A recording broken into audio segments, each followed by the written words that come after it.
Hello everyone, and welcome to the Blue Gender compilation. Now Blue Gender is one of the more interesting things I've covered on this channel, and it is something which a lot of people seem to have great memories of. Seeing as that I used to format retrospectives piecemeal, I thought it was time to give the series the respect it deserves, and compile it into a solid, single long-form essay, not only to put stuff out there while I work on the Halloween special, but also because it genuinely deserves this attention. However, before we get there, I did want to do a little brief introduction, not only to the series, but my personal opinion of it and my own experiences with it.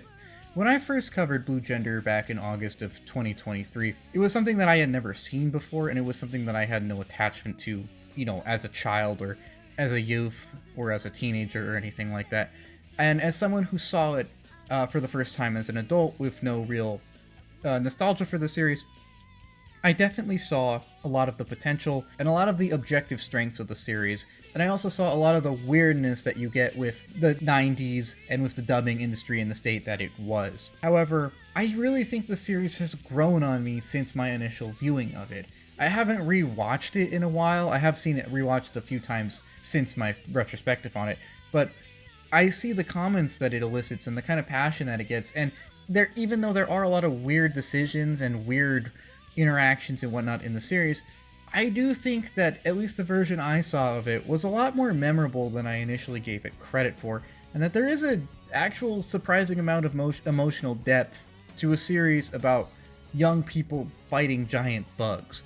What may seem as a simple homage to Starship Troopers, or I've seen people call it that even though I don't believe it's that, is actually its own thing with a very deep emotional core to it, and a lot of weird writing quirks that somehow tend to work more often than not. I do remember criticizing the series for the fact that its pacing and some of its plot points and emotional character development are not the most fluid, logical, or well-paced. But there are other aspects of the series that I think deserve genuine praise. As someone who has really grown to appreciate this series, I now invite you to partake in the long-form, full Blue Gender retrospective alongside me, as I not only compile my previous videos on it, but also add a few more observations and whatnot here and there. I may also adjust for some audio quality issues, no guarantees, the audio is probably not that good on this to be honest, and please forgive any repetitive music in the background. The Blue Gender OST is not that extensive, and I wanted to stick mostly with that, not only because it saves me a lot of time redoing all of the audio, but also because it is the OST of the series, and I find integrating that into retrospectives is a good way to let it shine kind of subtly in the background. But anyways, here's the full form retrospective. Please enjoy, and watch out for bugs. We will be looking at the 1999 sci-fi anime, Blue Gender. Now Blue Gender is the first series on this channel that we've reviewed that I had no idea existed prior to establishing this channel, and I appreciate all who mentioned it, as the discovery of obscure pieces is really the driving factor behind this channel. It was also a very interesting journey, and one I consider an excellent reflection on the era that was the late 90s and early 2000s of anime production. It was a time of flux for the medium, as it slowly became mainstream and gained more traction and respect in American audiences. As such, Blue Gender served as both a sort of pioneer for later anime, and a reflection for some of the issues present with adaptations at that time. These issues range from questionable dubbing at times, to slight mistranslations, to various waves of censorship from almost original to almost for kids level, to suit quote-unquote different types of Western audiences. As a result, I should mention that Blue Gender does have several versions of it, with differing degrees of changes and stuff, though I think the one I watched was somewhere in the middle. There was some blood, there was a few suggestive scenes, but it wasn't crazy, or at least as crazy as I've heard other versions described. Anyways, all this of course spawns from the American studios not only trying to make content more family-friendly, but generally more American or familiar. While it's now generally preferred and agreed that adaptations should be as literal or accurate as possible to the source material, in the 90s it was feared that this would keep source material too alien and thus inaccessible. Over time, this has resulted in numerous dub flubs of the 90s, ranging from the classic donuts of the original Pokemon dubs, to the odd names of directly translated Kaido in some early Bleach episodes, and of course, the classic gem of an oddly translated English cover to the Japanese opening song, complete with clunky wording and meter, as seen in Blue Gender. Now, none of this really impacts how I feel about the series. Though I just thought it was all interesting to see all of this, and really set the stage for where this production fits into our real-life timeline. As for Blue Gender itself, the series is one which I found very interesting, if a tad flawed here and there. There are a few writing issues, a few weird decisions that I'll mention later, but I still found it very enjoyable, and it never comes off as incompetent. As a 90s mech anime, I don't actually know why it isn't more remembered, or popular, or influential, as this was kind of the heyday of mech, which is still very popular today. Though if I had to guess, I would chalk up its relatively lackluster success to questionable adaptation decisions combined with odd broadcasting hours, the presence of many other mech anime series at the same time, and the derisive title of being an Evangelion clone. While I do not hear this label attached to it often, it does appear in some times and in a few of the sources that I looked over for research purposes, and while I see why some might consider it at least partially inspired by Evangelion, it's not a note-for-note copy. It's perfectly fine to like both, and that while Blue Gender might remind you of Eva at times, it's definitely not. It has its own story and lore, and while swaths of the cast can be compared to one another to some extent, they're not note-for-note copies, and one can see differences between both, in addition to some similarities between both. Blue Gender is worth a watch of its own, simply if you enjoy anime. Should you enjoy mech combat and analysis and commentary on the human reaction to high-stress scenarios, this is a good show for you, as it combines all of this with a good, relatively action-y plot.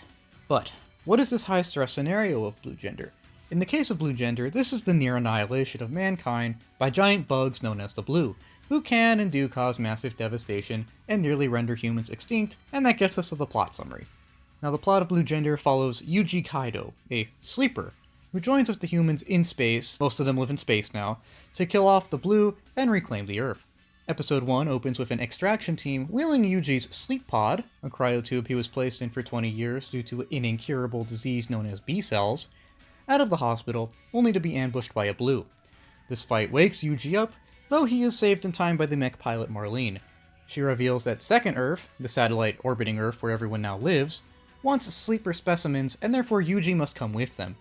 She also takes him to meet the rest of the extraction team, which, after being denied pickup at several rendezvous points, must go to several other backup points. Along the way, the team is continuously attacked by the Blue, and Yuji goes from fearful and spiteful towards his rescuers to sympathetic, and even volunteers to fight with them for the good of humanity. As such, Yuji becomes a soldier along the way to the shuttle back to Second Earth. He doesn't lose his humanity though, and his compassionate and sometimes illogical actions eventually help Marlene rediscover her own humanity. Yuji proves to be capable, and eventually he and Marlene do make it back into space.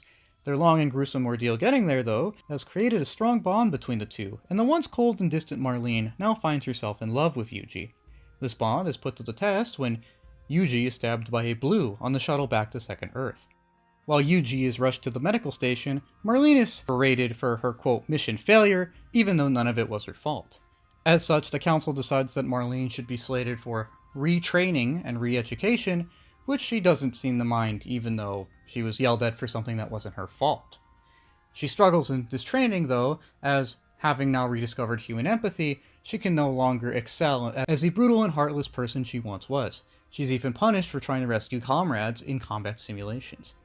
In addition, her curiosity about Yuji's fate as a, quote, sleeper specimen doesn't go away, and since she doesn't find him in the medical station, she becomes quite concerned about him. As such, she goes rogue, breaks into numerous offices, and breaks numerous laws, and even takes scientific director Miyagi hostage, all in order to find out where Yuji is and what his fate will be. She does eventually get to Yuji though, whom she finds in an odd mech, and as she now finds herself surrounded and desperate, the ruling council of Second Earth eventually step in to resolve her little mutiny by being honest with her for once. They tell her that the disease that led to sleepers being frozen, their B-cells, can now be harnessed in order to turn them into super soldiers in order to beat back the Blue. Yuji is to become one of these super soldiers and join the sleeper brigade. While Marlene fears for him, Yuji says it's okay by him on the condition that Marlene is assigned as his partner. The council scoffs at this notion, though Miyagi steps in to say that the bond the two share could help, actually, and that Marlene should be allowed to accompany Yuji, even if she is not a sleeper. The council reluctantly acquiesces, and the two join the sleeper brigade, along with Alisha Whistle, Tony Frost, Rick Kilmer, and a few other characters. This brigade is soon deployed in various drop missions to destroy Blue nests and other targets of interest on Earth. During these missions, Marlene notices how the once friendly and compassionate Yuji has transformed into a bloodthirsty monster, now only obsessed with killing the Blue and surpassing Tony, who also proves to be kind of a weirdo. This worries Marlene, of course, who reports all of this odd behavior to director Miyagi. Miyagi then reveals that the missions are stimulating Yuji's B cells too much, and as a result he's becoming bloodthirsty, just like the Blue. In fact, he reveals that if all of this goes on too long, Yuji will in fact become more blue than human, because the Blues are actually just concentrations of near-pure B cells. He says only Marlene's bond with Yuji can pull him back from the brink at this point, and that's why he wanted her to be his partner. The Council, of course, ignores the possible blowback of sleepers going rogue and sends them off to the next mission anyways, although Marlene is detained by some of Miyagi's underlings so that she can help him launch a coup. She agrees to do so as she wants to rescue Yuji from himself and his own B-cells. This occurs while the sleepers are on a mission, and it sees Miyagi push the High Council out of the military station and force them into the medical station. Meanwhile, after Marlene helps the coup succeed, she later goes down to rescue Yuji. She narrowly succeeds in getting through to him, although puts her life at great risk in the process and is even shot by a bloodthirsty Yuji, who is now racked with guilt for nearly permanently becoming a merciless killer and feeling guilt about his lack of remorse during that time. Still in love, the two then head back to Second Earth, only to find out that Tony has already returned with Alisha and the two have gone rogue, seeking to kill everyone. While Miyagi sees this and denies entrance to the main military station to Tony, the Council, again holed up in the medical station, don't see any issues with Tony coming back early or unexpected, and just let him in without question. Tony does this, and unleashes a horde of Blue upon the station. Apparently, they now listen to him and Alisha as they recognize their shared B-cells. These Blue kill off most of the station staff and the Council. Before Tony can kill everyone, though, by colliding the medical station with the military station, Yuji, Marlene, Rick, and a few others successfully land in the medical station, rescue some of those in stasis there, kill Tony, and blow it up. Before dying, though, Tony reveals why he did this.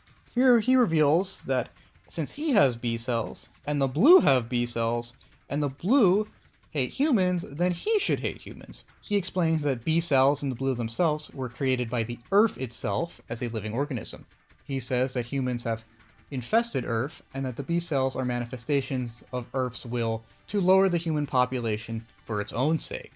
Essentially, the Earth is killing off humanity because humanity is being too harsh to the Earth. As someone who is both blue and capable of reasoning, Tony therefore reasons he is the, quote, messiah of the new era, and that it is Earth's will that he, Tony, destroy humanity. This reveal of course shocks everyone, and Yuji is now seen as something of a dangerous figure due to his own B-cell and sleeper status. The survivors next regroup onto the Second Earth military station, and Miyagi, as the new leader of humanity, proclaims a new era of peace, saying that the Blue won, and now all resources should be focused on making a Second Earth a permanent home, as opposed to continuing a seemingly unwinnable war.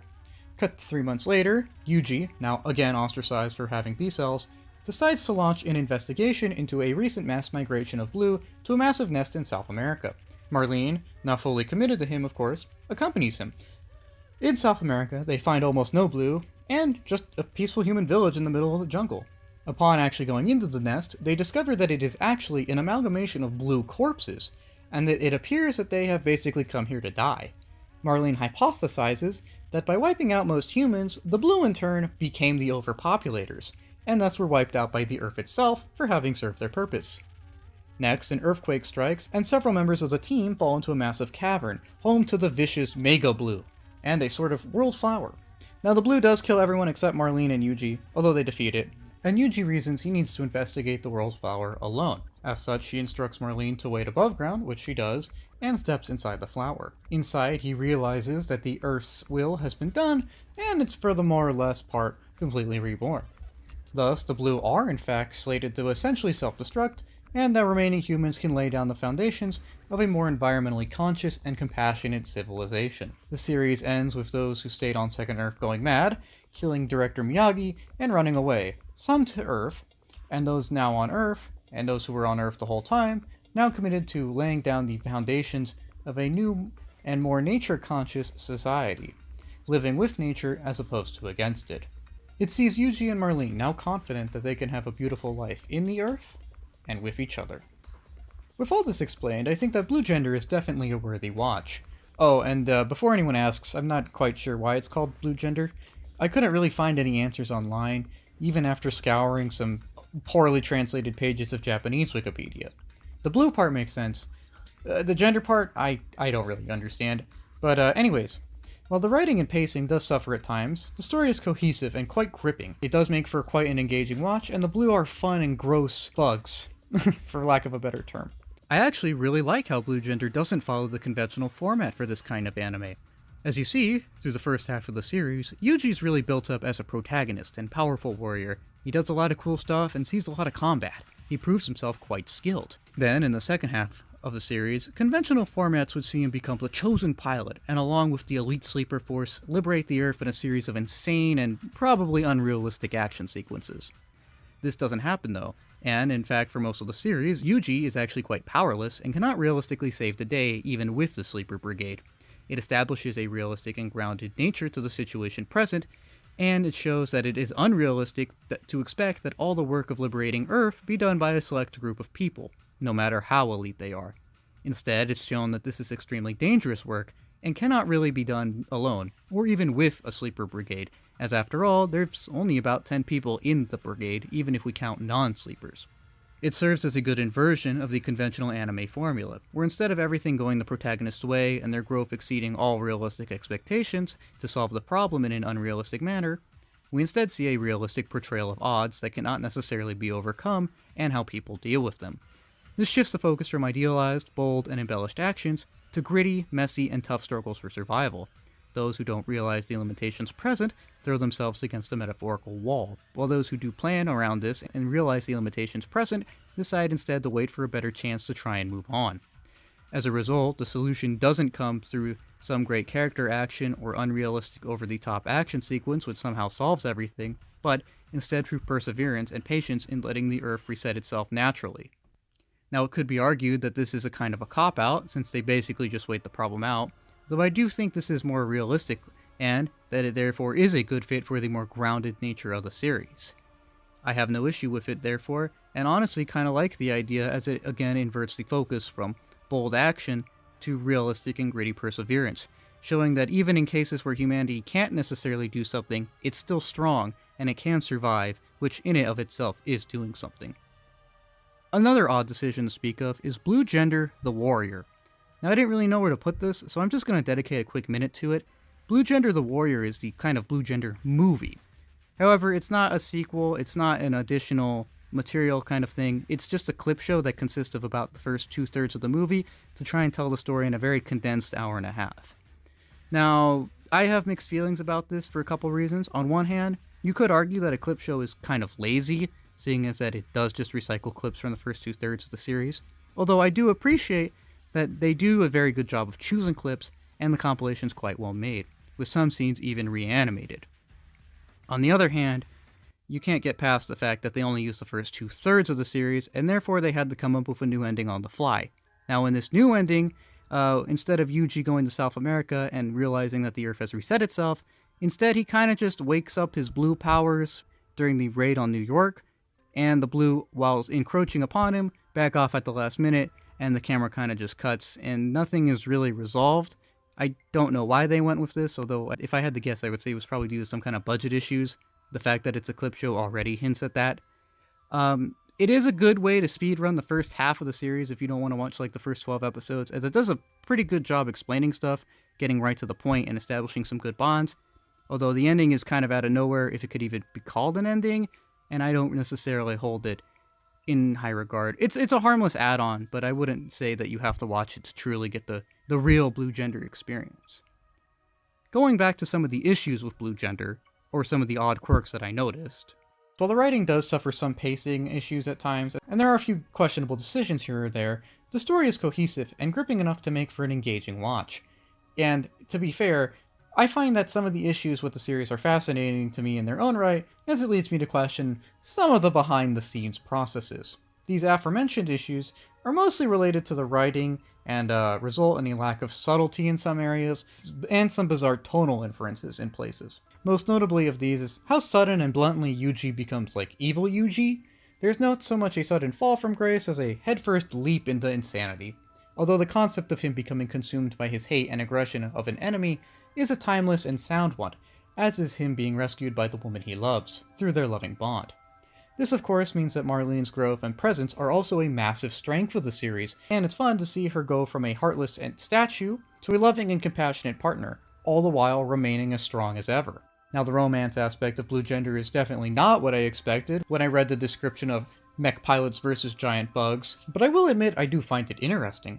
In fact, I kinda love the idea of a romance story occurring in such a high-stakes environment, as it shows the true strength of the bonds present, the humanity of the pair, and even raises the stakes a little higher. As for the odd tonal inferences, there are a few times where the show seems to want to imply something, even though it's been thoroughly proven otherwise by that point.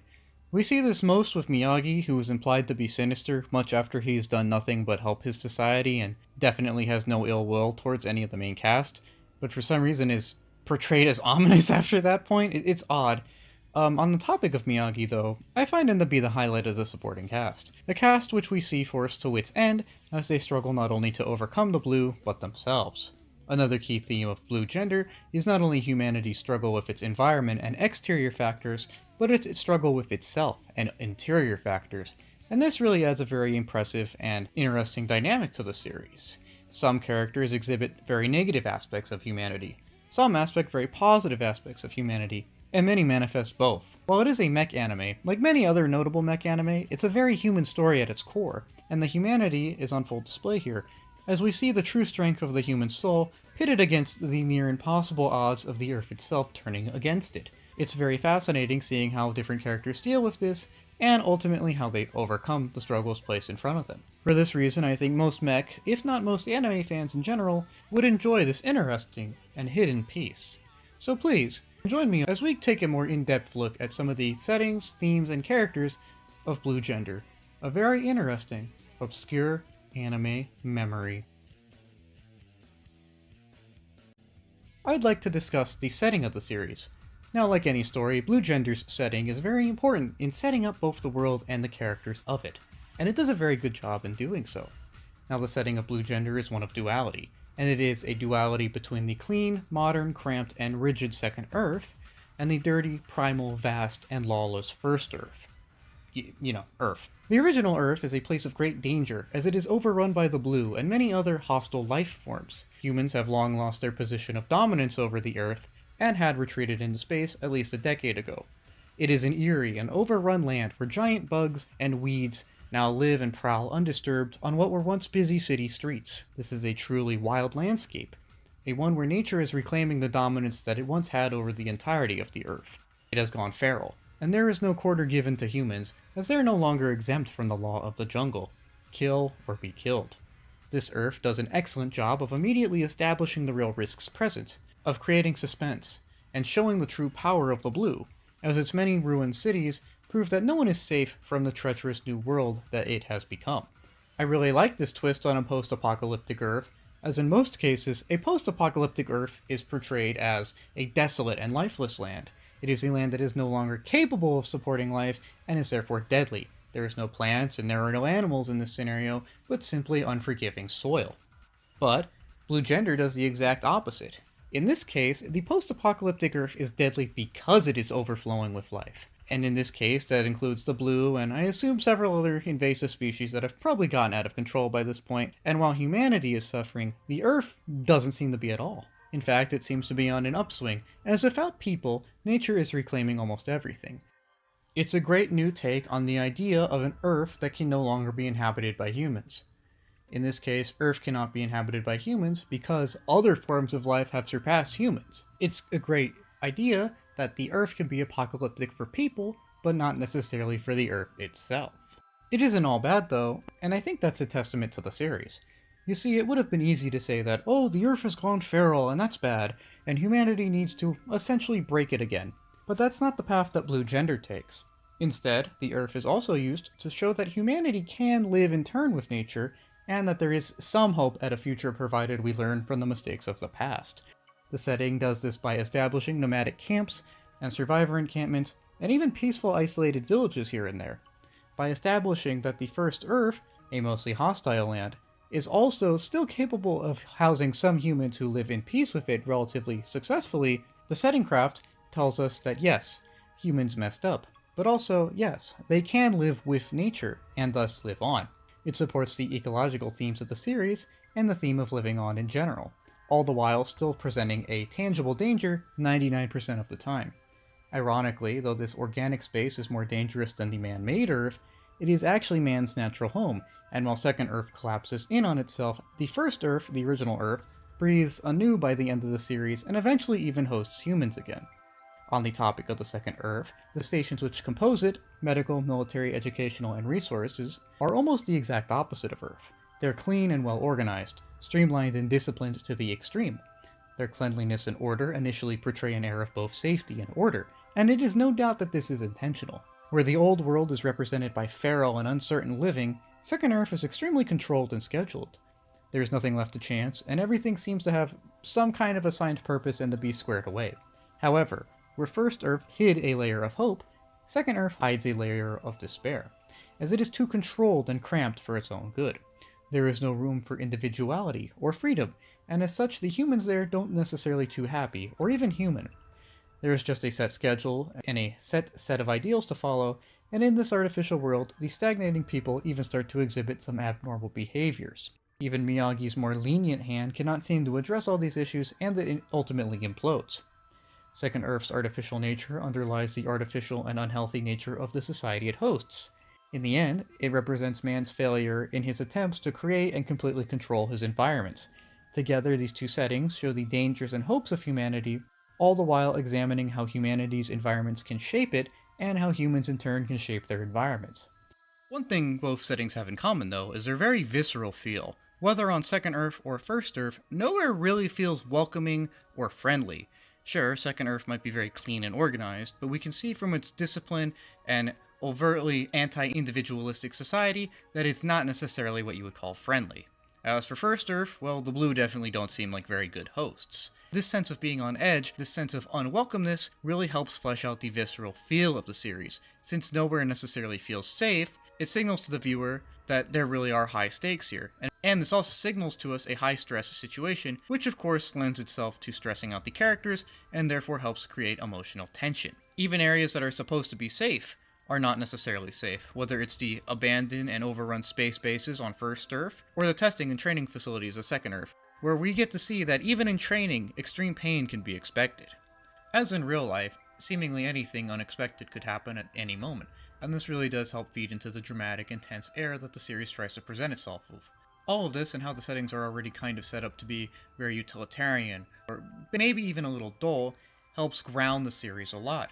One of the things that makes Blue Gender stick out so much is how grounded it feels. Supporting this visceral feel and helping to ground the show further is also the use of darker colors and more practical designs. The use of darker colors and duller shades helps ground the show and set it apart. So does the use of more utilitarian and boxy designs. There's no fantastic space base, there's no brilliant mechs with odd curves and such, but instead very boxy and modular ships, and, at least by mech standards, relatively mundane and basic mechs. While all of these things are very advanced by today's standards, they don't feel particularly brilliant or eye-catching. It doesn't seem like they were designed solely around looking cool. They instead seem almost entirely practical, and designed around function. When placed in combat and combined with both the scale of forces present, the scale of losses incurred, and combined with the relatively meager gains produced in combat operations, these designs really help the fights of Blue Gender feel more like a real war, as opposed to a series of anime fights. As a result, Blue Gender feels not like a flashy sci-fi tale, but more like first-hand combat footage of a war that hasn't happened yet, really setting it apart from the often protagonist-focused smaller series of fights we see in many series. In fact, Blue Gender's greatest setting strength is the fact that its setting is kind of dull or boring, because it means there's nothing to distract us from really how dire the situation is and how bad it can be. It also helps to support the feel of general unease, or general coldness mentioned earlier.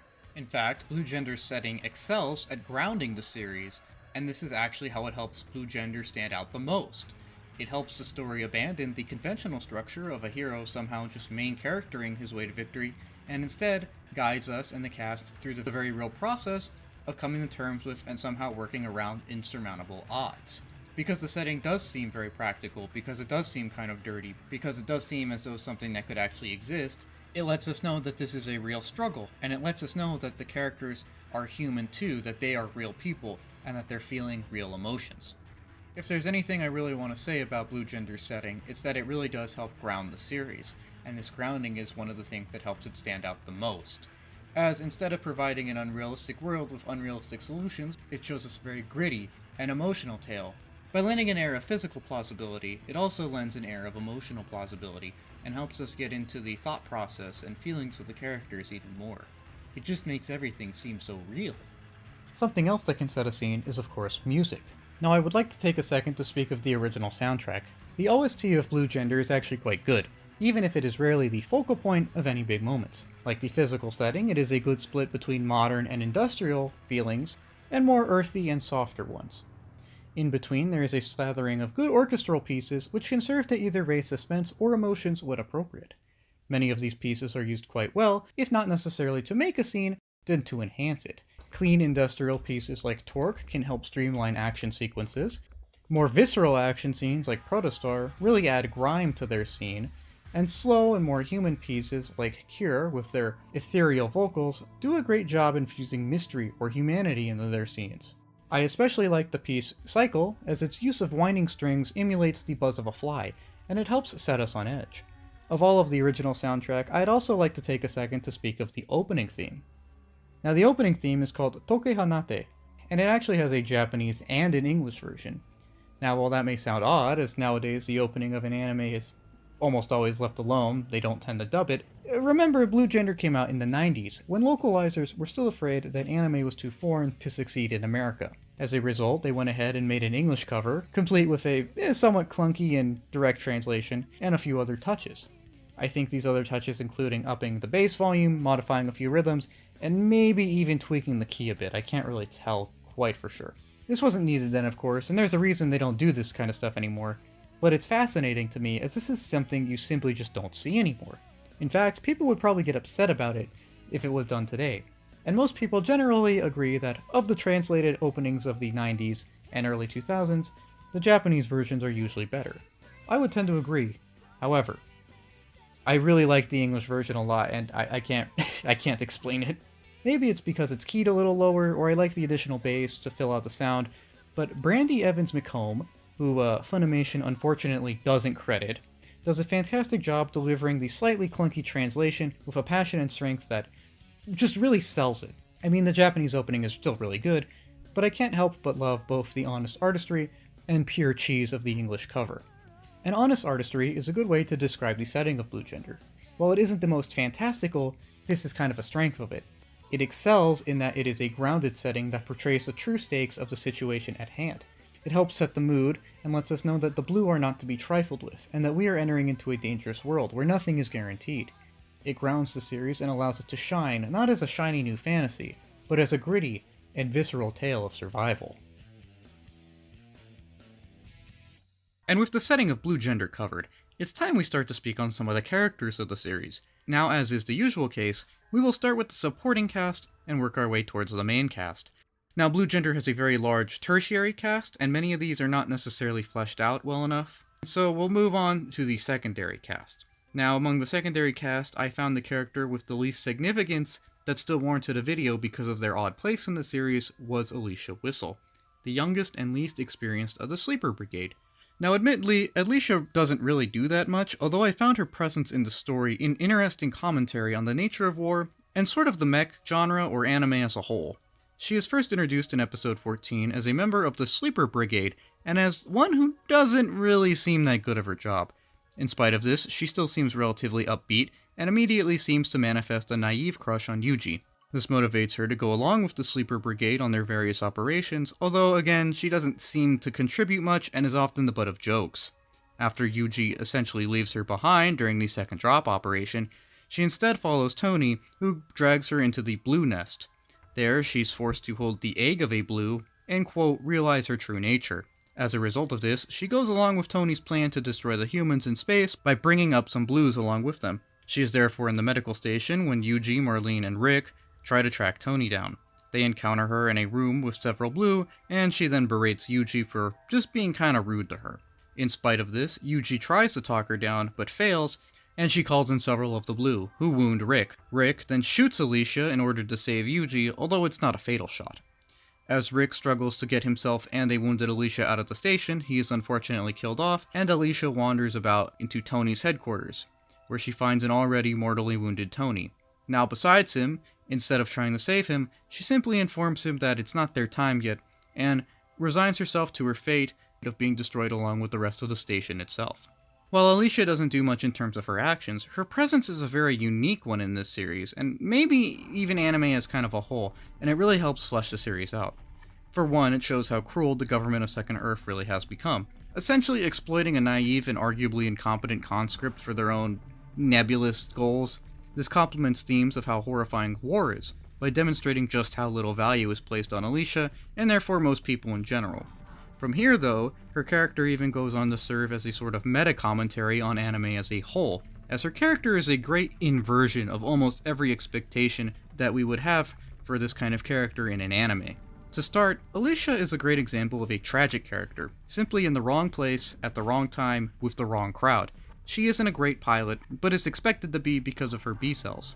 As a result of this, she's almost always dismissed, belittled, or looked down upon simply because of her youth, and because she struggles with piloting. She is seen as a sort of failure, a slacker, or a loser, simply because she isn't good at something which, realistically, she shouldn't be expected to be good at. And this is where the tragedy comes in.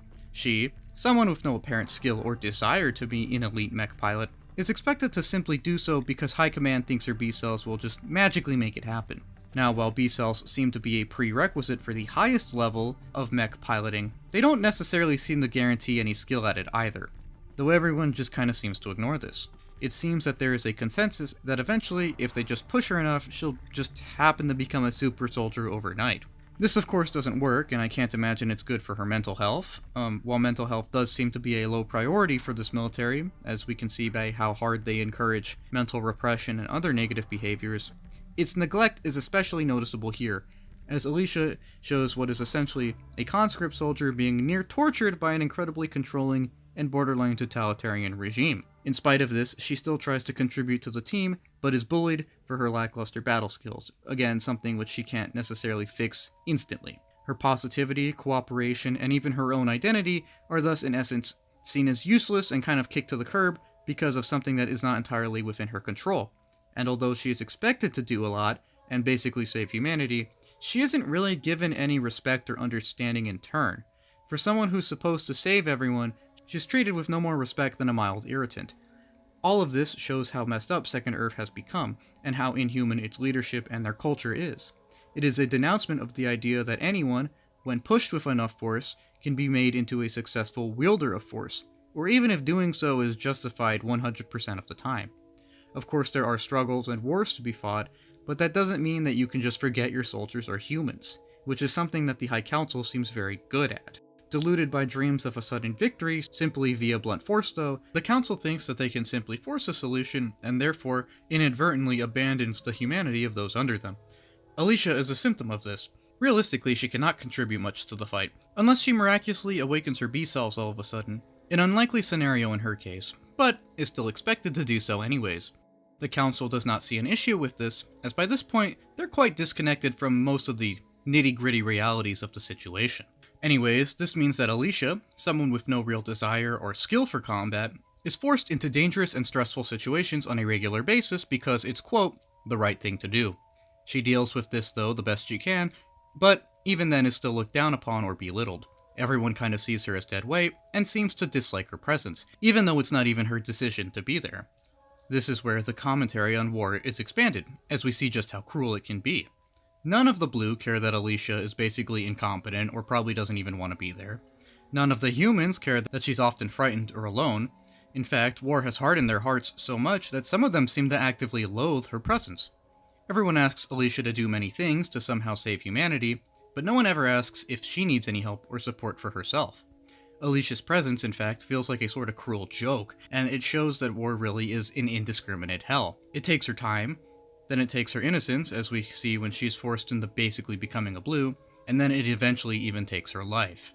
Her presence feeling like a cruel joke is why I find her character an interesting commentary of sorts on anime as a whole, as it shows the realistic logistical issues with simply creating or simply expecting to create miraculous young heroes from scratch. Her character does this while also refuting almost all of the expectations that one might initially have for her character. In anime, there's the trope of a sort of young hero or group of young heroes being the chosen ones and overcoming everything in spite of the challenges present. Somehow they all just kinda main character and willpower themselves to success and victory. This, and the power of friendship, are essentially the core of many shonen or seinen stories, and Alisha's character serves as a very realistic rebuttal of this. Sure, she's a supporting character, so we shouldn't expect her to take the limelight, but, according to the conventional formula, she should still be able to relate to the team and advance to the point of making some positive contributions. This never happens though. While she is friendly and positive enough, she's held in low esteem by most of the team throughout the series, therefore denying the power of friendship principle. Also, she never excels at anything really, and this denies the idea of the chosen surpassing their boundaries. This isn't because she's lazy or because she doesn't want to excel, but simply because there are realistic and insurmountable odds presented against her. She never has an anime moment where she all of a sudden gets good and saves a team or does indeed become an elite. To its credit, the show doesn't even reduce her to the cliché role of a damsel in distress. Instead, a lot of the time, her character is kind of just left to itself, to its own detriment, and it really displays how that even with a lot of pressure, there are some things that people simply can't do on their own. In fact, everything about her character is kind of the opposite of what I expected. Where I had a hunch that her presence would be grating and that she would kind of be the loud, arrogant one, I was happy to find that this wasn't the case, and in fact, she seems pretty normal. Probably more normal than anyone else in the show. She makes jokes, she's pretty reasonable with managing her own emotions, and she even tries to be positive a good deal of the time. She is aware of her lack of skills, and she's aware of the fact that she's kind of weighing down the team, although she doesn't let this stop her from making contributions, and trying to be supportive of those around her. She even tries to have girl talk with Marlene. In almost all scenarios, she comes off as respectable, and in fact is more upright than a lot of the older staff, and it's obvious that she wants to contribute to the team. I would say that the only odd thing about Alisha is in fact how normal she is compared to the rest of the cast, which is obviously either very stressed out at this point, or probably possibly even psychologically damaged. She is a very normal person, and her character therefore acts as a great commentary on these sort of over-the-top anime character or abilities cliches. While she wants to help those around her, and those around her expect her to somehow become a super soldier, as is realistic, she is just an objective detriment to the team. Even if she is well-intentioned, she shouldn't even be there. This is not an indictment of her, but instead of those that placed her there, and maybe even a statement by the writers themselves. As such, she is a sort of critique on the many young hero and anime cliches we see in a lot of other productions, showing that youth cannot solve everything, and that the cruel reality of the world doesn't always make exceptions for it. I mentioned how Victor and the High Council of Second Earth are not necessarily the best people to be in charge. Here we'll take a deeper look at them and what lessons they can impart upon us. Now the High Council is not introduced until episode 12, and of them, only Victor, Doug, and Amit, if she is a council member, are really named and fleshed out to any extent. Although I will include the council, and to a lesser extent the military command, as a kind of unit for this sort of overview video. Anyways, the council are immediately established as a harsh, illogical, and heartless group when upon briefing Marlene for her return from Earth. Instead of congratulating her for rescuing Yuji and walking across half a continent to survive, they scold her for things out of her control and go about berating her abilities, strength, and integrity. This introduces us to Amit, who essentially punishes Marlene for having learned human empathy again, although it doesn't stop her from going out of her way to check in on Yuji, who of course is being observed by Miyagi in the science department. This leads to the next appearance of the council. This next appearance goes slightly better when they do agree to divulge to Marlene their plans for Yuji, and even let her be his partner after he makes a push for it. This doesn't redeem them though, and through many small actions and interactions, we can see that they're generally disconnected and amoral. They seem to be blinded or inflexible by cause of their own self-righteous delusions. Eventually, Miyagi reveals that they're hiding data relating to the true dangers of the sleeper program, and he deposes them via a coup. The deplaced council, except Doug and Amit who are captured, then hole up in the medical station, where they're done in by Tony and his blues. Doug and Amit live a bit longer, though, as both are taken prisoner by the new regime, although they both meet their ends relatively soon. During a failed attempt to usurp Miyagi, Amit manages to bargain for a shuttle to go to Earth alone, a likely death sentence, and Doug gets shot by Miyagi in self-defense. A definite death sentence. So what does the Council teach us? Why am I talking about the Council? Well, to start, I thought I would talk about the Council because they are the kind of human bad guys of Blue Gender. I know that the main antagonist for Blue Gender is arguably the Blue. However, since the Blue are based on B cells, it could be argued that it's a sort of negative reflection on humanity, and that the Council is a manifestation of this.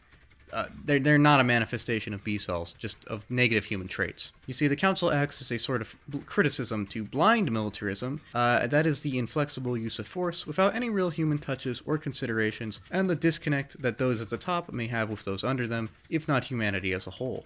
They fail to see the humanity in their own warriors, and this leads them to lead them into self-destructive and non-productive actions. The Council is a manifestation of the inflexible, arrogant, and inhuman bureaucracy which can destroy both an army and a civilization from above. Therefore, they are a negative manifestation of many human traits, and can be seen as a sort of, if not antagonist, then negative force, and it really does help serve the commentary of Blue Gender that one of humanity's greatest enemies is itself. From the introduction of the Council, we can see that it is a council that is out of touch with the people. They consider Marlene's miracle survivor a failure, and even punish her for it. They place almost no value on human life, and this manifests readily in how they train and deal with their soldiers. When training soldiers, Amit, and the military in general, drill into the heads of the recruits just how expendable and cheap they are, of how worthless they are. In fact, the military seems to punish people for showing any kind of care for injured comrades, and seems to promote a sort of death cult, or at least greatly de-emphasize the value of a human life. The Council is, for all intents and purposes, pretty disconnected from reality and humanity, and this causes them to be objectively bad at their job. Now, this disconnect is obvious as they expect the world from their soldiers, and that discipline alone will somehow overcome all odds. They seem to think that if a soldier falls, it is the fate or fault of the individual, and they do not realize that they are ingraining a culture which places no value on human life, which, as we will discuss later, is objectively bad. This is extremely ironic, though, as they consider themselves to be the saviors of humanity, although this does connect to their general disconnect between them and the people. While the Council proclaims to know the best for the people and how to take care of them, it doesn't really seem that interested in its own war. I mean, obviously they're interested, but they don't seem really emotionally invested. They don't really have any connection with the man on the ground. They're a very distant ruler. They don't really even care for their own society. We can see this in how dystopian their society is. It is one which places no value on the individual, except the value that the individual can contribute to the war. It has no real respect for any humanity. They see humans as tools. And this obviously has a negative effect on the humans that live in the station, which are clearly kind of regressing into a sort of behavioral sink as they're deprived of individuality and free time and many other things. In effect, it's kind of a dictatorship, but the Council doesn't really care because the war doesn't really affect them, and as long as the people stay in line to pursue their vague strategy and that they're in command, everything is good in their eyes. All of this means that they can't really learn or care to learn about anything, whether it's the Earth or the people under them or even the Blue. While it does seem that there is a good deal of research going on, whether or not they're emotionally affected by it seems dubious. It's already obvious from the Sleeper program that even when told not to do things or the dangers of something by the science department, they don't really care, as they tend to think that they are always in the right. Their own self-righteousness and faith in their crusade has blinded them to their own material, martial, and moral failings. They simply just don't care for opinions other than their own and for facts which may contradict their own views. And this hubris even dooms them as they ignore the risk of Tony going rogue. Instead, they simply maintain the utmost faith in simply disciplining to success. Even more problematic is that this sort of inflexible and arrogant thinking has by this point kind of trickled into field commands and led to very poor tactics. Now, again, this is kind of a criticism of the faulty military bureaucracy as a whole, and how it is kind of a reflection of many negative aspects of humanity. Note how many of the field commanders in this show share several undesirable traits, which were all gleaned from the culture installed by the Council. Most of them tend to lord over their soldiers, seeing anything other than blind obedience as a failure. Most of them don't really seem to take casualties into effect, other than perhaps considering the sheer calculus of whether or not they're going to run out of dudes, although many times over it doesn't even seem like they care about that.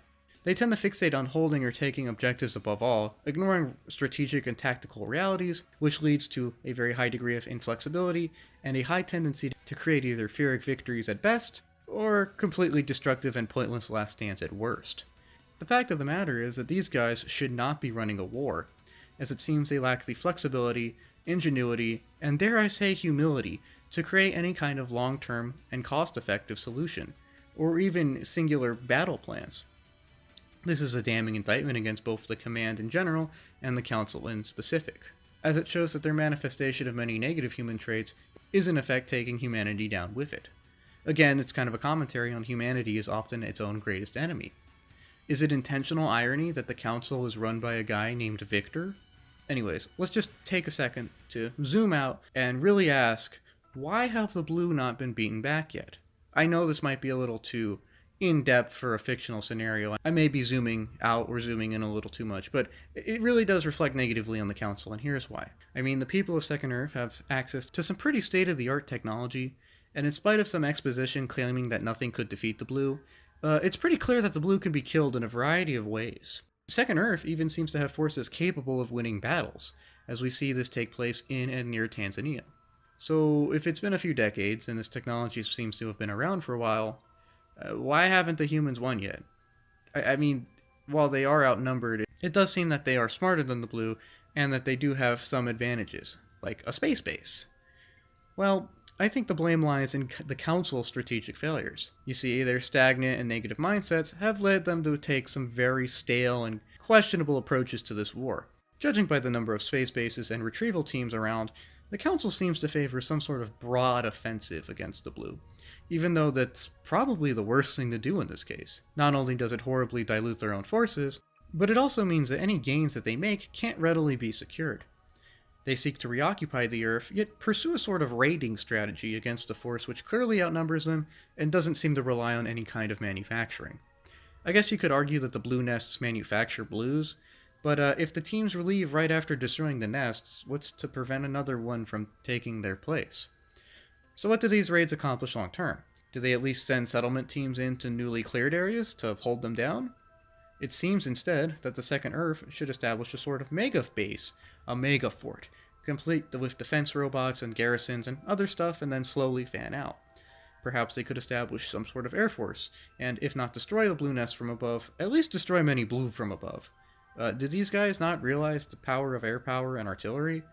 I mean, I don't know. Again, maybe I'm questioning a fictional scenario too much, but it just seems like there's a lot of options the Council doesn't consider simply because of their stagnant and stubborn mindset.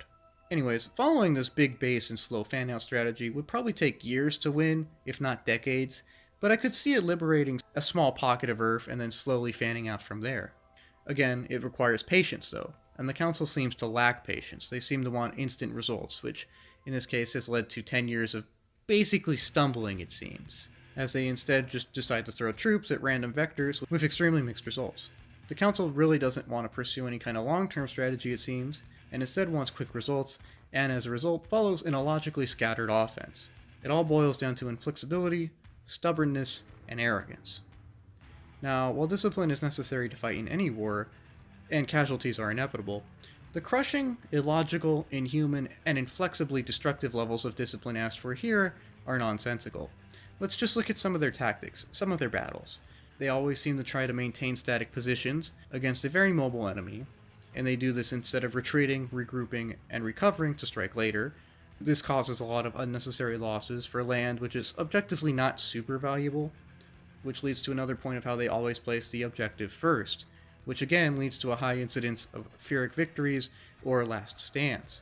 The haphazard and often static tactics employed lead to a haphazard battle, which often degenerates into a melee against an opponent which simply outnumbers them and overwhelms them through brute force. In fact, the High Command has been at this for at least a decade at this point, and they still don't seem to have evolved any cohesive strategy other than employing sheer force and blunt force, and maybe even the idea of making the sleepers do it. They just kind of throw away lives in a blind attempt to defeat the Blue, and while it can be said that a war with the Blue is necessary to take back Earth, the means employed by the Council manifest a sheer disregard for life, and even incompetence. The war may be needed, but it shouldn't be run this way. No modern army which places such a low value on their own troops is bound for any kind of long-term success. especially when we consider that the human population this one can draw from is actually quite low. Again, the Council is not a criticism on war alone, but on the power of inflexibility, of arrogance, and stubbornness to ruin humanity from within.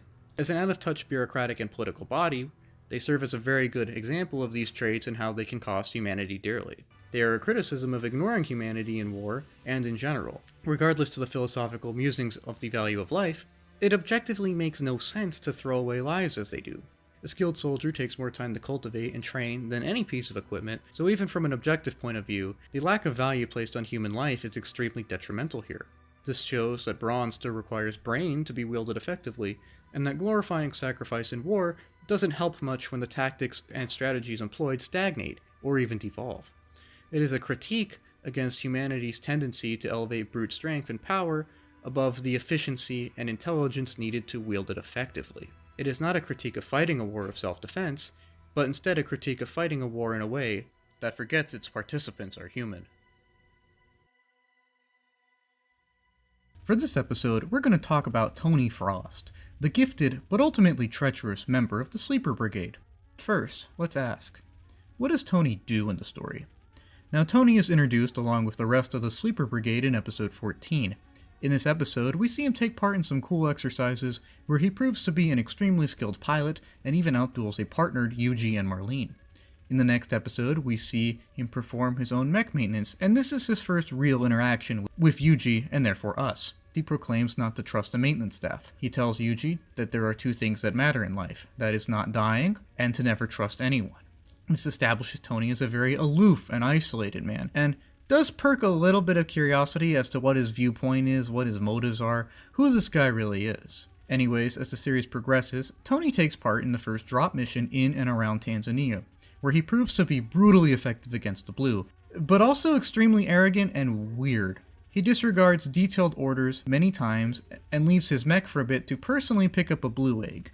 In these missions, he also forms his adversarial rivalry with Yuji, although this isn't quite fleshed out enough to really impact the viewer, or at least not in my case. While Yuji seems to look up to Tony as a great warrior, and this continuously pushes Yuji to feed into his own bloodthirst and blue cell instincts, Tony doesn't really seem to care for his respect or anything really.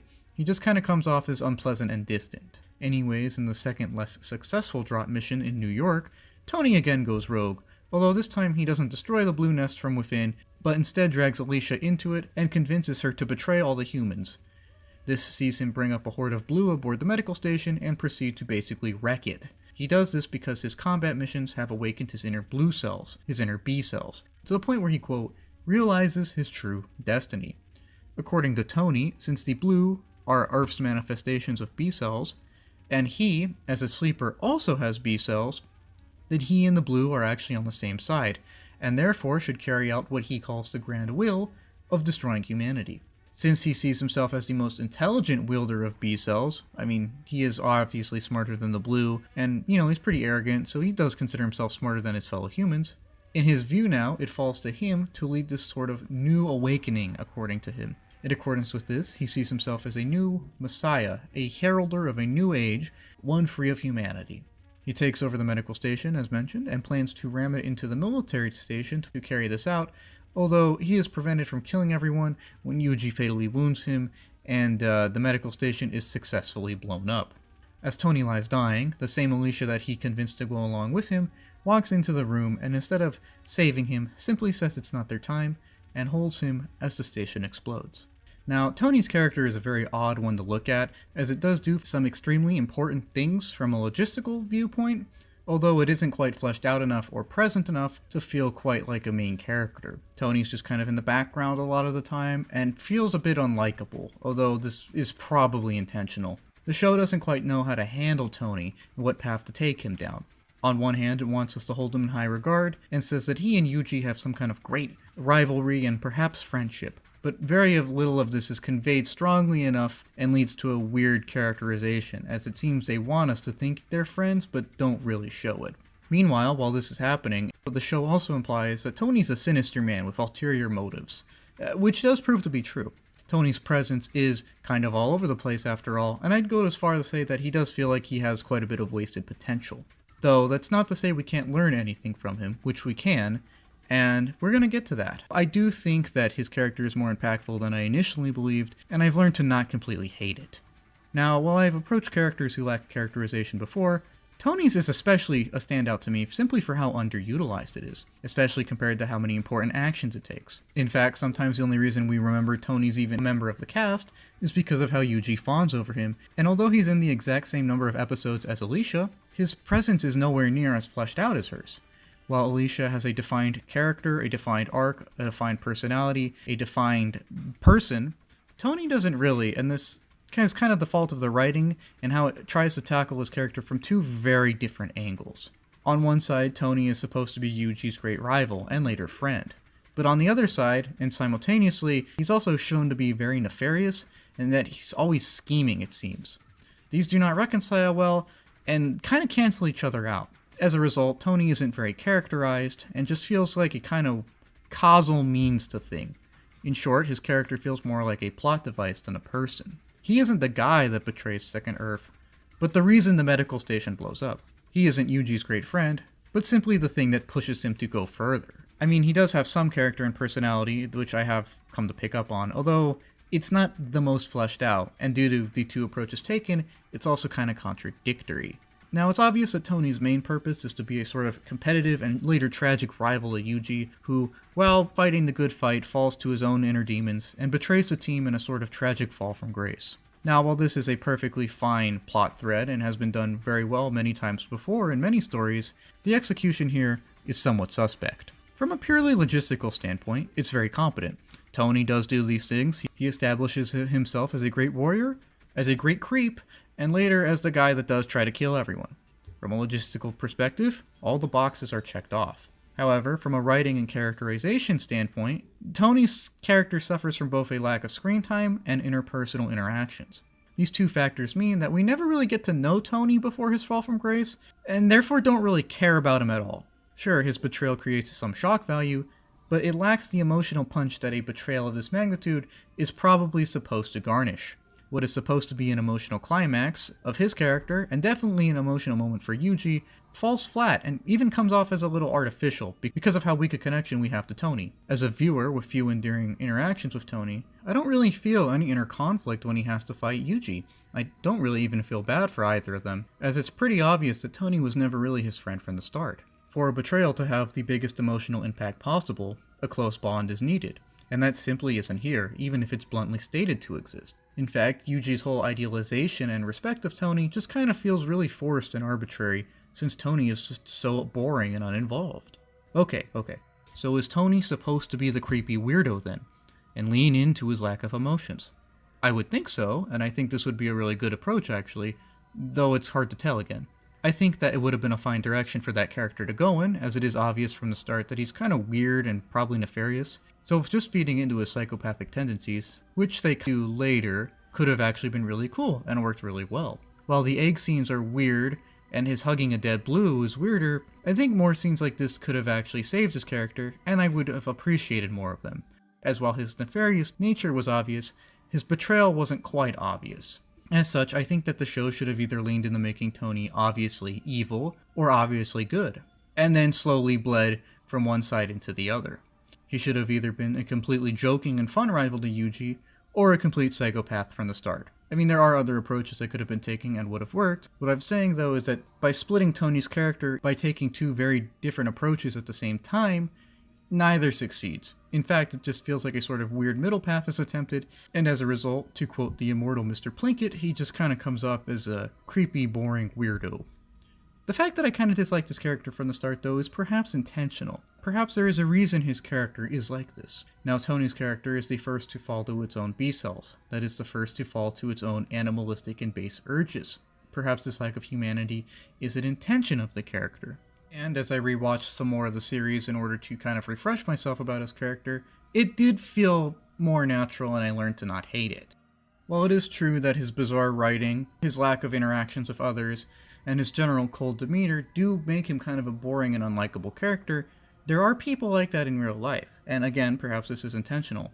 His lack of humanity is actually his most defining trait, and his character and its arc does present the dangers of throwing out one's own humanity, and how a culture of violence can dehumanize those who take part of it or are around it. There is a culture of militarism present and violence present, and said culture probably did at some point negatively impact Tony.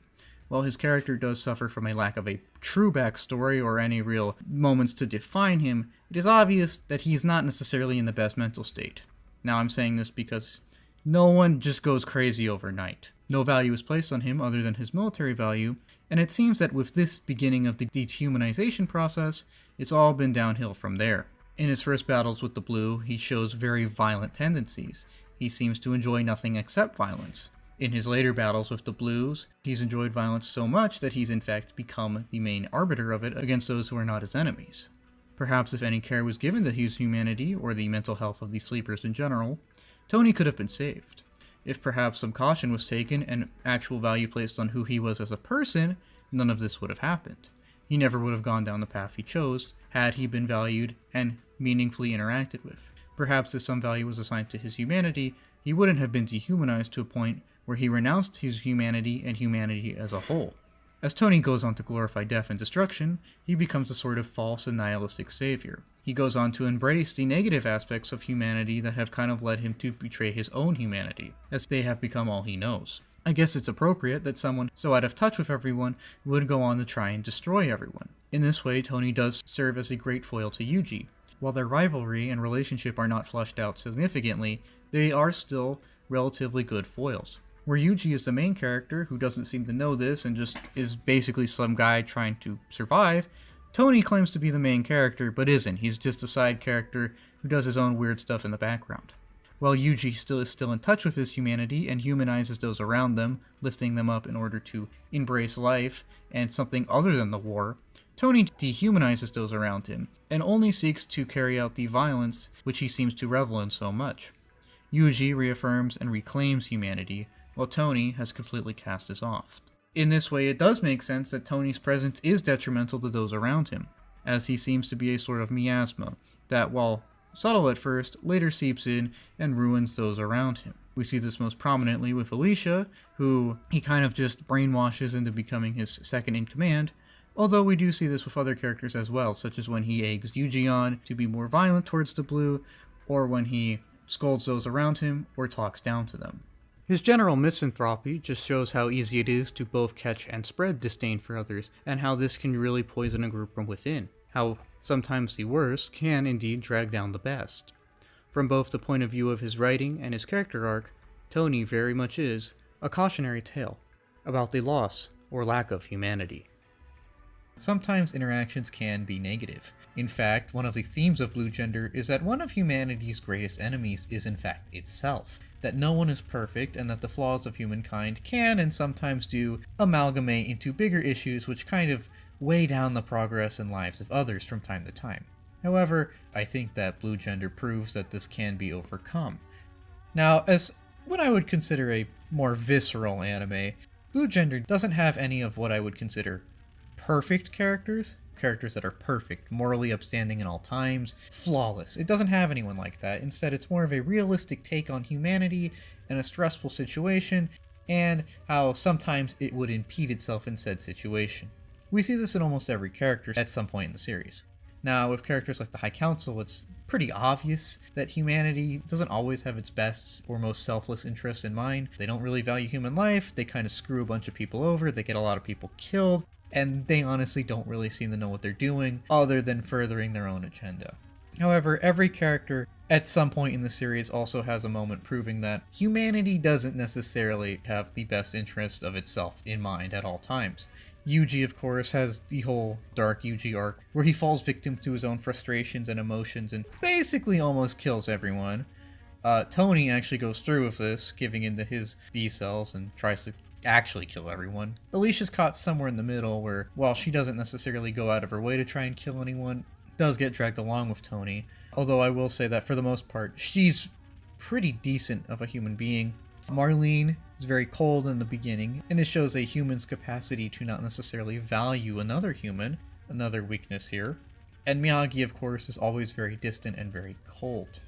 Blue Gender does a very good job of showing that no human is perfect, and that at times the flaws of humanity can drag it down either actively or passively. Now, when I say actively, I mean taking active action to try and either destroy something or generally weigh down society in some very obvious, measurable way. And we see this with characters like Yuji when he goes mad and tries to kill everyone, and Tony when he goes mad and tries to kill everyone. However, there are more subtle and colder ways that humanity might negatively impact itself. Now, with actions such as violence being active demonstrations of ill will, passive demonstrations of ill will, or apathy really, can also have detrimental effects on society. This is most prominent in the series with lack of empathy or compassion. We see this especially with early Marlene, who, while, dedicated to rescuing Yuji, is only doing so because that's her job. She obviously doesn't necessarily care for him very early on, and doesn't really seem to care for anyone else. Everyone is sort of expendable to her, as she lacks the apathy necessary to really put any value on them. Now, of course, this is because of her own issues. She doesn't do this out of psychopathy, but instead as a coping mechanism of sorts for her own issues. But the point stands that she actively tries to disregard those around her, and of course that has negative detriments to both herself and those around her, as it prevents her from empathizing with them and coming out of her shell and really being comfortable with both herself and interacting with others. Blue Gender shows that both active and passive forms of disregard or ill will can negatively impact society in general, and others in general. However, Blue Gender does also show that they can be overcome. While Blue Gender does do a good job of showing many of the flaws of all the characters, and it also shows that many of these characters are consumed by these flaws in the end, it does also show that that is not necessarily the fate of anyone who is flawed. After all, everyone has their own issues, and that doesn't necessarily predetermine their fate. Blue Gender does show that by learning from our mistakes, and from generally accepting those around us, or at least trying to tolerate them and empathize with them, we can, with enough patience, learn from our past mistakes and develop as individuals. Doing so will not necessarily be the most enjoyable process, but it will result in some kind of growth that will hopefully prepare us for the trials of tomorrow and to avoid repeating mistakes of the past. We see this with characters like Yuji and Marlene, who, while both incredibly flawed at certain points of the series, end up pretty happy together and arguably are more hopeful than ever. While Blue Gender does serve as a very stark warning about the flaws of humanity, it doesn't necessarily fixate on that alone. It says that while humanity is very flawed, that can be overcome, and that you should be aware of your flaws in order to try and confront them effectively. Simply ignoring them is not an effective strategy. We see this with the Council, who kind of plays ignorant the whole time, and then that ends up biting them in the butt. Instead, one should try to be aware of their own issues and slowly come to terms with things, in order to help them navigate life effectively, basically. Yuji and Marlene do prove that humans can and do learn from their mistakes, and that humanity is not necessarily on a one-way road to destruction, that there is chance to learn, and that there is chance for redemption, that in the end there is hope. It's a sort of statement that people will either learn from their mistakes or end up being consumed by them. Obviously, those that learn from mistakes, such as Marlene and Yuji, come to see the error of their ways. They come to see that maybe it wasn't a good idea to try and fixate on murder. Maybe it wasn't a good idea to view everyone as expendable. Let's not do that. Let's learn to empathize and be comfortable with ourselves and others. Those that don't learn from their mistakes are often in some way consumed by them, either slowly and tediously, or, in the case of, say, the Council or Tony, more directly. That's not an endorsement of violence. It's simply saying that negative actions can often consume those who perpetrate them, in addition to those that are affected by them. Again, Blue Gender is what I would consider a more visceral show, and its commentary is not one that should be taken lightly. It does show that while there is reason for living, and that while positive interactions can have very positive impacts, negative interactions can also have very negative and lingering impacts that go much beyond what they would seem. However, it also shows that it is possible to overcome those, and one should try to overcome them, because if they don't, they may end up being consumed by them. It's now time to look at probably what is the most important member of the supporting cast, that being Seno Miyagi. Now, Seno Miyagi is the director of medicine and science on Second Earth, and a power player through and through. He is first introduced as the guy in charge of studying Yuji, and is briefly held hostage by Marlene in her quest to learn what is going to happen to Yuji. With a taser to his back, he reluctantly agrees to help Marlene, although he does seem noticeably curious in the strong relationship the two seem to have formed. and even goes on to support Yuji's request that Marlene become his partner, as he wants to, quote, study their bond. The real reason Miyagi is in favor of this is because he knows of the dangers of the B-cells, and how Marlene's strong bond with Yuji is realistically the only thing capable of preventing him from falling to his own B-cells. Having supported Marlene and Yuji's request, Miyagi thus starts to come off as at least decent during his first appearances, and shows interest in not only the Sleeper Project, but also the Sleepers themselves. We see this when he recruits Marlene to steal unadulterated data on the Sleepers, and when he proclaims that the Sleepers must be stopped for their own good. This is because, as he reveals, the B-cells are really what birthed the Blue, and the Sleepers risk falling to their own B-cells, and thus the bloodlust inside of them, should they fight too much. Knowing that the military will not listen to the dangers of the Sleepers being driven rogue by combat fatigue and combat stress, Miyagi in turn resolves to launch a coup to seize control, to slow down or stop the Sleeper program, and generally reassess or redirect the path that humanity is currently on. The coup goes well, of course, and Miyagi gains control of humanity at the expense of the medical station and encourages Marlene to rescue Yuji. As the new leader of humanity, he proclaims that the era of lying and war is over. He exposes the reckless and dangerous actions of the High Council and proclaims a new era of peace.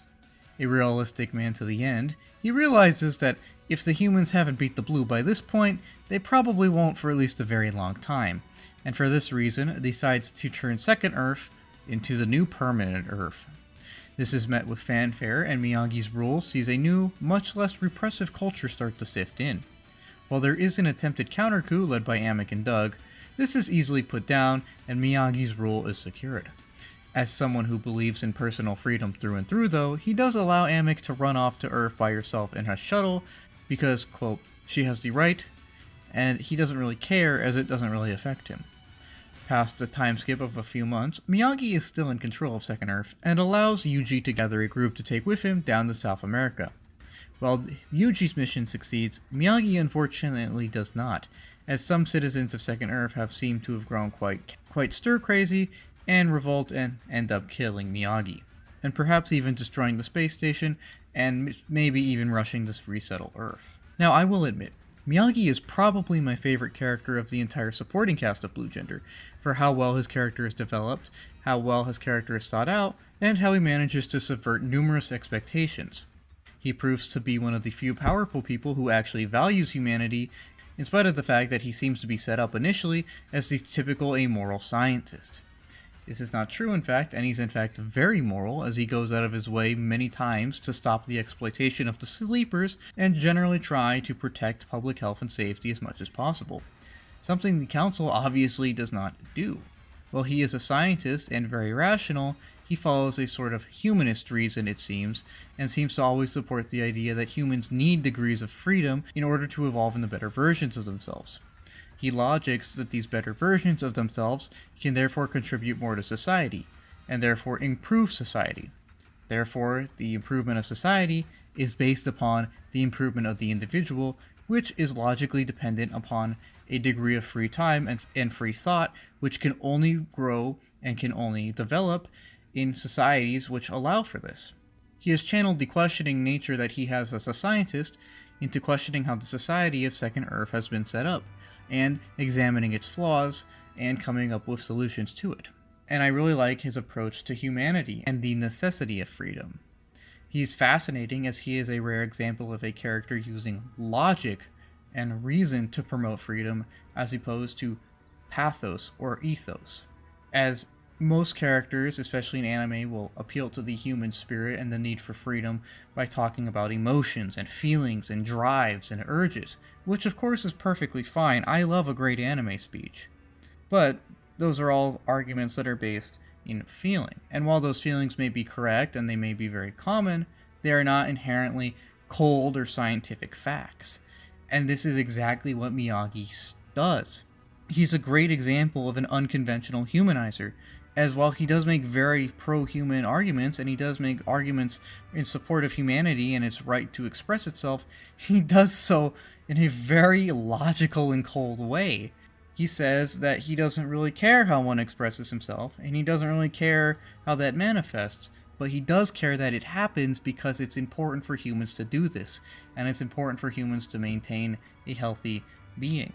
His logical support of humanity and his logic-based approach to bettering it is just fascinating, as again, it's just such an unconventional approach, as almost in most anime and most TV shows, these kind of appeals are always based in either emotion or morality. But Miyagi doesn't really seem to exercise much emotion, he's very cold, and his morality is based upon his logical approach to a more just society. Again, while he is a rather cold and rational man, he is also a man who believes in personal freedoms and in personal enlightenment. While this may be based in a sense of scientific or objective enlightenment, he does come off as a genuinely good man, even if very cold or distant. He does show concern for society, and even if it's not for the right reasons, even if it's not for emotional reasons, he does make blatant efforts to improve society and rectify his mistakes for the good of everyone. His care for humanity is further shown by his actions as a leader. He doesn't even execute the surviving council members, but instead allows them to live in prison and even Amick to escape. Instead of continuing an unwinnable and costly war, he steps back, admits defeat, and redirects humanity's energies to more constructive and likely to succeed tasks. Instead of prioritizing cartoonish levels of discipline, he allows for free thought and free actions, as he believes that these, again, will allow the humans of Second Earth to progress as individuals and therefore improve society. There is no more constant military forays or training, but instead an emphasis on simply living and improving. In fact, Miyagi seems to place a great deal of importance on individual action and agency. He wants people to think for themselves because thinking is what can grow a person the most. He wants them to think and grow as opposed to operate as simple automatons. As simple automatons may be very good at carrying out certain tasks assigned to them from above, but they are not capable of making decisions for themselves, or at least not the very best decisions. He wants everyone to be able to make decisions for themselves so that they can decide how best to grow and better the future. He respects the rights of humanity so long as exercising them poses no threat to others. He is in effect a leader who thinks that people need to learn how to lead themselves, and he sticks to his ideals even when in extreme situations.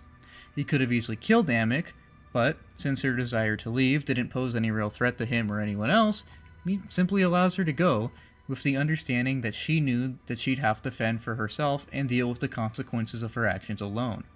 Miyagi seems to believe that people should know the consequences of their actions, and as long as they're okay with dealing with those consequences, and these actions don't go out of their way to harm others, that they should be allowed to do it.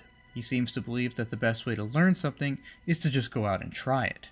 He has a sort of inherent, logical faith in humanity. As while he does view it as flawed, he also realizes that it has great learning potential, and can often create great opportunities for personal and societal growth. He wants people to realize this and grow on their own. This is why he doesn't really assign any purpose to the people of Second Earth, other than making a comfortable existence. As the failures of the military command show that there are objective reasons humanity must be valued and allowed certain freedoms in order to achieve its potential, Miyagi continues this train of thought by, as arguably the smartest member of the cast, promoting freedom of the individual, if for nothing else than purely practical and logical reasons.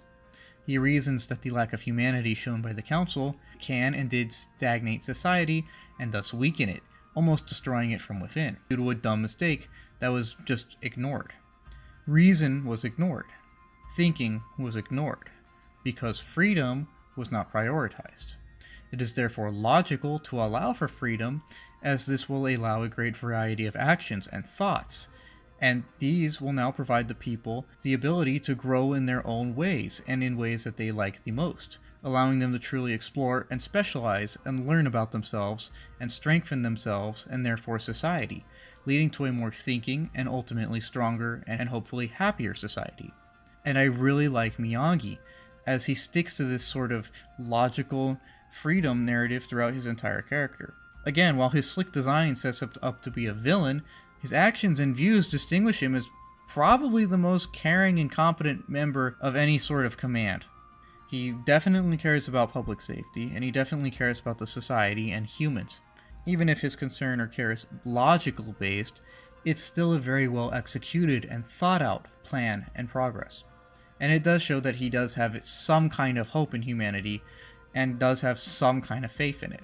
The only small nitpick I really have of his character is its fate, as it does feel forced, as by that point Miyagi has ruled for 3 months, and somehow this space station, which has been around for 10 years, just suddenly runs out of resources or the will to exist, and everyone goes crazy and kills him?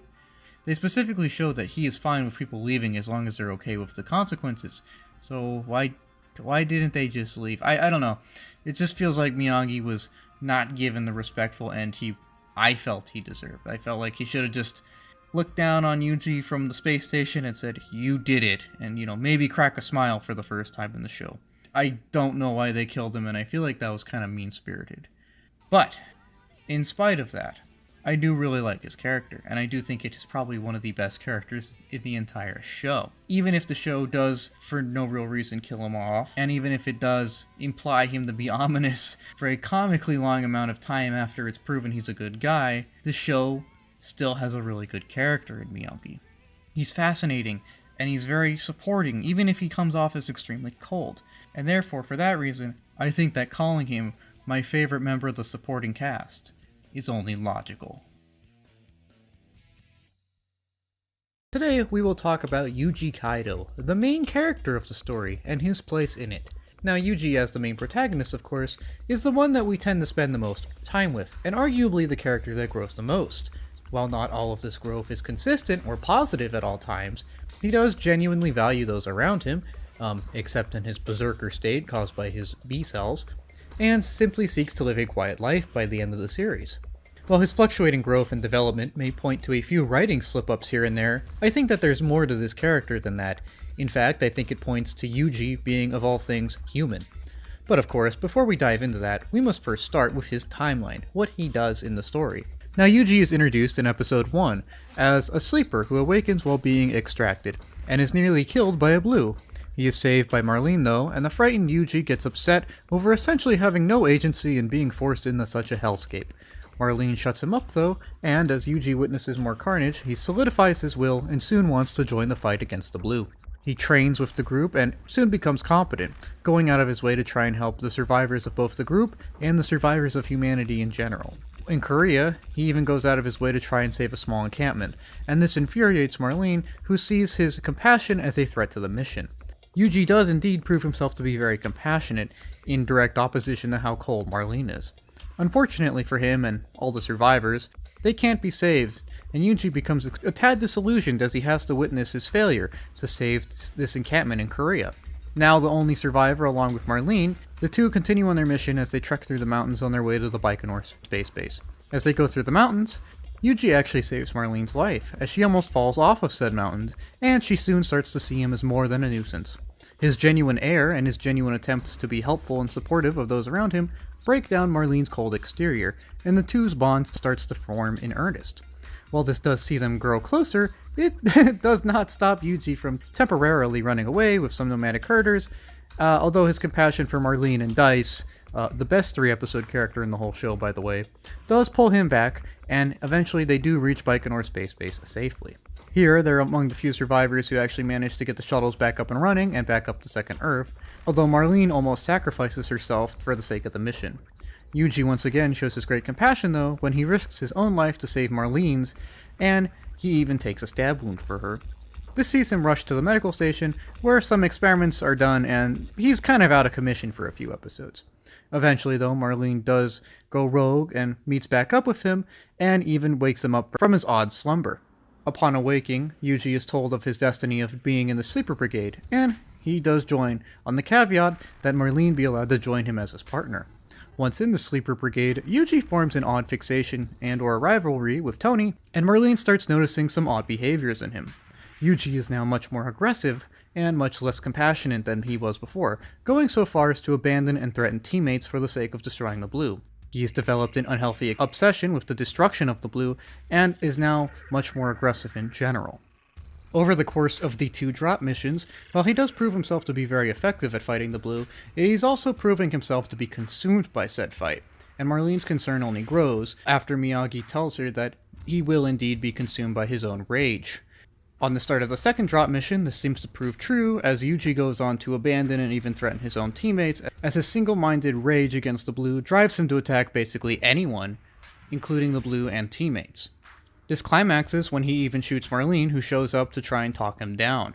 He fully gives into his rage and frustration as he raves about how the Blues have ruined his life, and how his lack of agency against them truly frustrates him.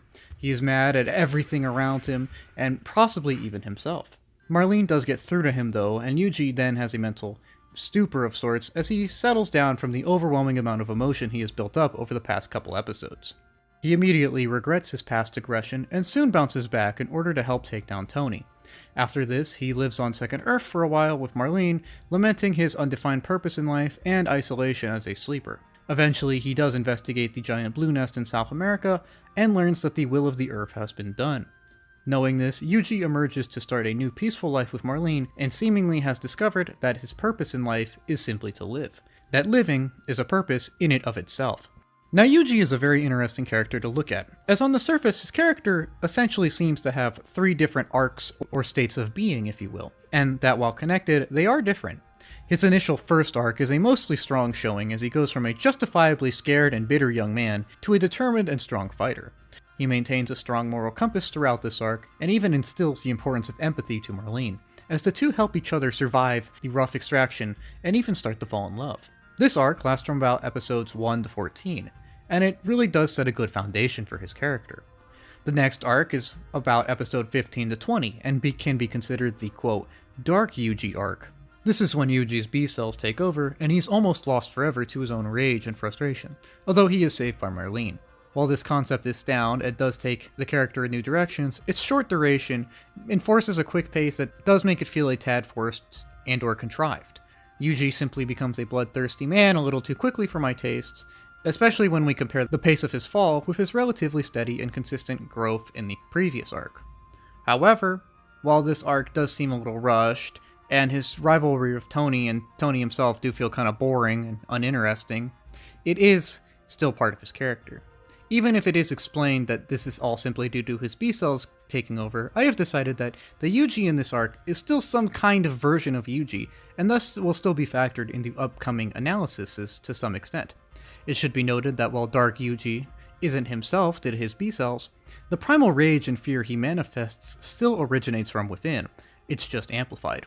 He is still some version of himself. Questionable execution aside, the concept is definitely sound. The final arc is from episode 21 to the conclusion of the series, and sees a more mature version of Arc 1 Yuji take over. He has regained his sense of compassion, although he still feels the driving need to discover his true purpose, which he eventually does do. In fact, this approach to writing his character seems to set up Yuji's character progression in a classic 3-act structure. He enters as a reasonably scared and upset young man who, while confused, does get a lot done and grows confident in his abilities to fix the world. In Act 2, he suffers a setback and is nearly consumed by his own inner rage and frustration, his own flaws. Again, while the massive amplification of these emotions did feel a little rushed, that doesn't change the fact that they came from a genuine place, that they are his. This leads to the emotional climax as the young hero is consumed by his own emotions and must step down for his own good, and is brought back to sanity by his lover. As this resolves and settles down, he again collects himself and continues to move forward into the conclusion. If Yuji is anything, he is an example of a flawed and emotional protagonist. A person with a good moral base and strength of conviction, but with some very noticeable personal weaknesses and hiccups due to his own human nature. In fact, I had to think a while on how to speak of him, since he at times seems all over the place. As noted earlier, he does seem to have 3 different arcs and states of being. I was puzzled at first on how to cover this. At first, I attributed this to simply sloppy writing, although I was unsatisfied with this, as it does seem his character has a good amount of effort placed into it, and sloppy writing alone wouldn't necessarily explain why it goes in all the directions it does. And then I realized, above all, he is human, and is therefore supposed to have several dimensions to him. As humans manifest many emotions, good and bad, Yuji serves as a microcosm of the human experience. While he stumbles a few times, he does for the most part achieve a good deal of growth and help those around him.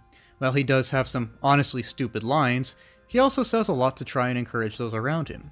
While he does make some dumb decisions, he doesn't do so out of malice, but usually out of good-natured naivete.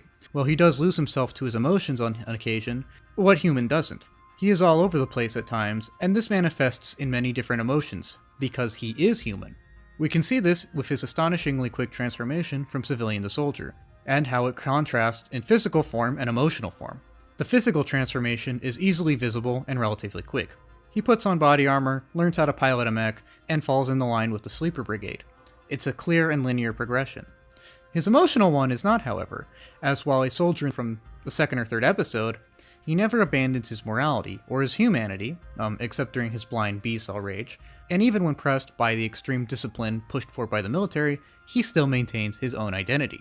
He still wants to help those on Earth, and always tries to save his comrades in arms, even if that goes against military codes, even if military codes frown upon this. This emotional aspect of Yuji is both his best and worst trait. On one hand, he is compassionate and confident enough to stick to what he believes, and since he has a decent moral compass most of the time, this means that he isn't afraid to defy questionable codes or orders to save those around him, and he even humanizes those that he serves with. We can see this especially in the case of Marlene. He puts himself at risk constantly to try and save those around him, and essentially teaches Marlene how to be human again. When Yuji acts on good intentions and good emotions, like compassion and respect, a lot of good can and does come from him.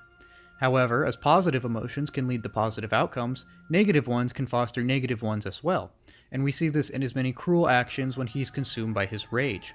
He almost kills Marlene after all, and if Yuji's character shows anything, it's that emotions can cause a great deal of irrational responses, for both better and worse.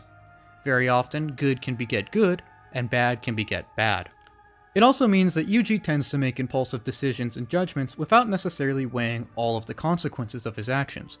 He knows not to act upon his emotions as soon as he feels them, although he does so anyways a good amount of the time. While his altruism can show the positive effects of emoting, his hampered judgment, and arguably the entirety of his second character arc, can show its many drawbacks.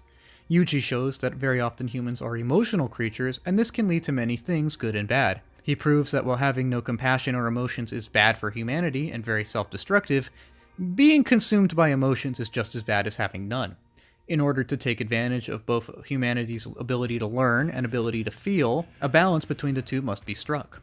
Where Marlene must balance learning how to feel with cold rationale, Yuji must rationalize toning down emotions at times in order to remain rational. He is extremely human, and this makes for someone who, while trying to do the right thing, doesn't always pull it off optimally. One of the points of his character is that he isn't perfect, that he isn't always likable, that he isn't always consistent. But he is always human. He is human above all, and he does usually get the job done, and this is in no small part due to his relationship with Marlene. This relationship is very important to both characters, and does benefit them both, as they are strong where the other is weak. Yuji helps Marlene learn to feel again, as she has over time become extremely cold and borderline unpleasant. Meanwhile, Marlene keeps Yuji grounded, serving as both a logical thinker and emotional tether for him. This grounding does a good deal in keeping Yuji from getting too impulsive, and their bond is strong enough to even overcome the bloodlust of the B-cells, and bring back Yuji's more human traits. While Marlene arguably saves Yuji more, she never would have been able to save herself or him if he hadn't taught her how to feel again. Another human trait Yuji expresses, and a kind of a running plot point for him, is finding his purpose. Like most people at some point in their life, Yuji is confounded as to what his purpose in life is, and this distresses him quite a bit at times.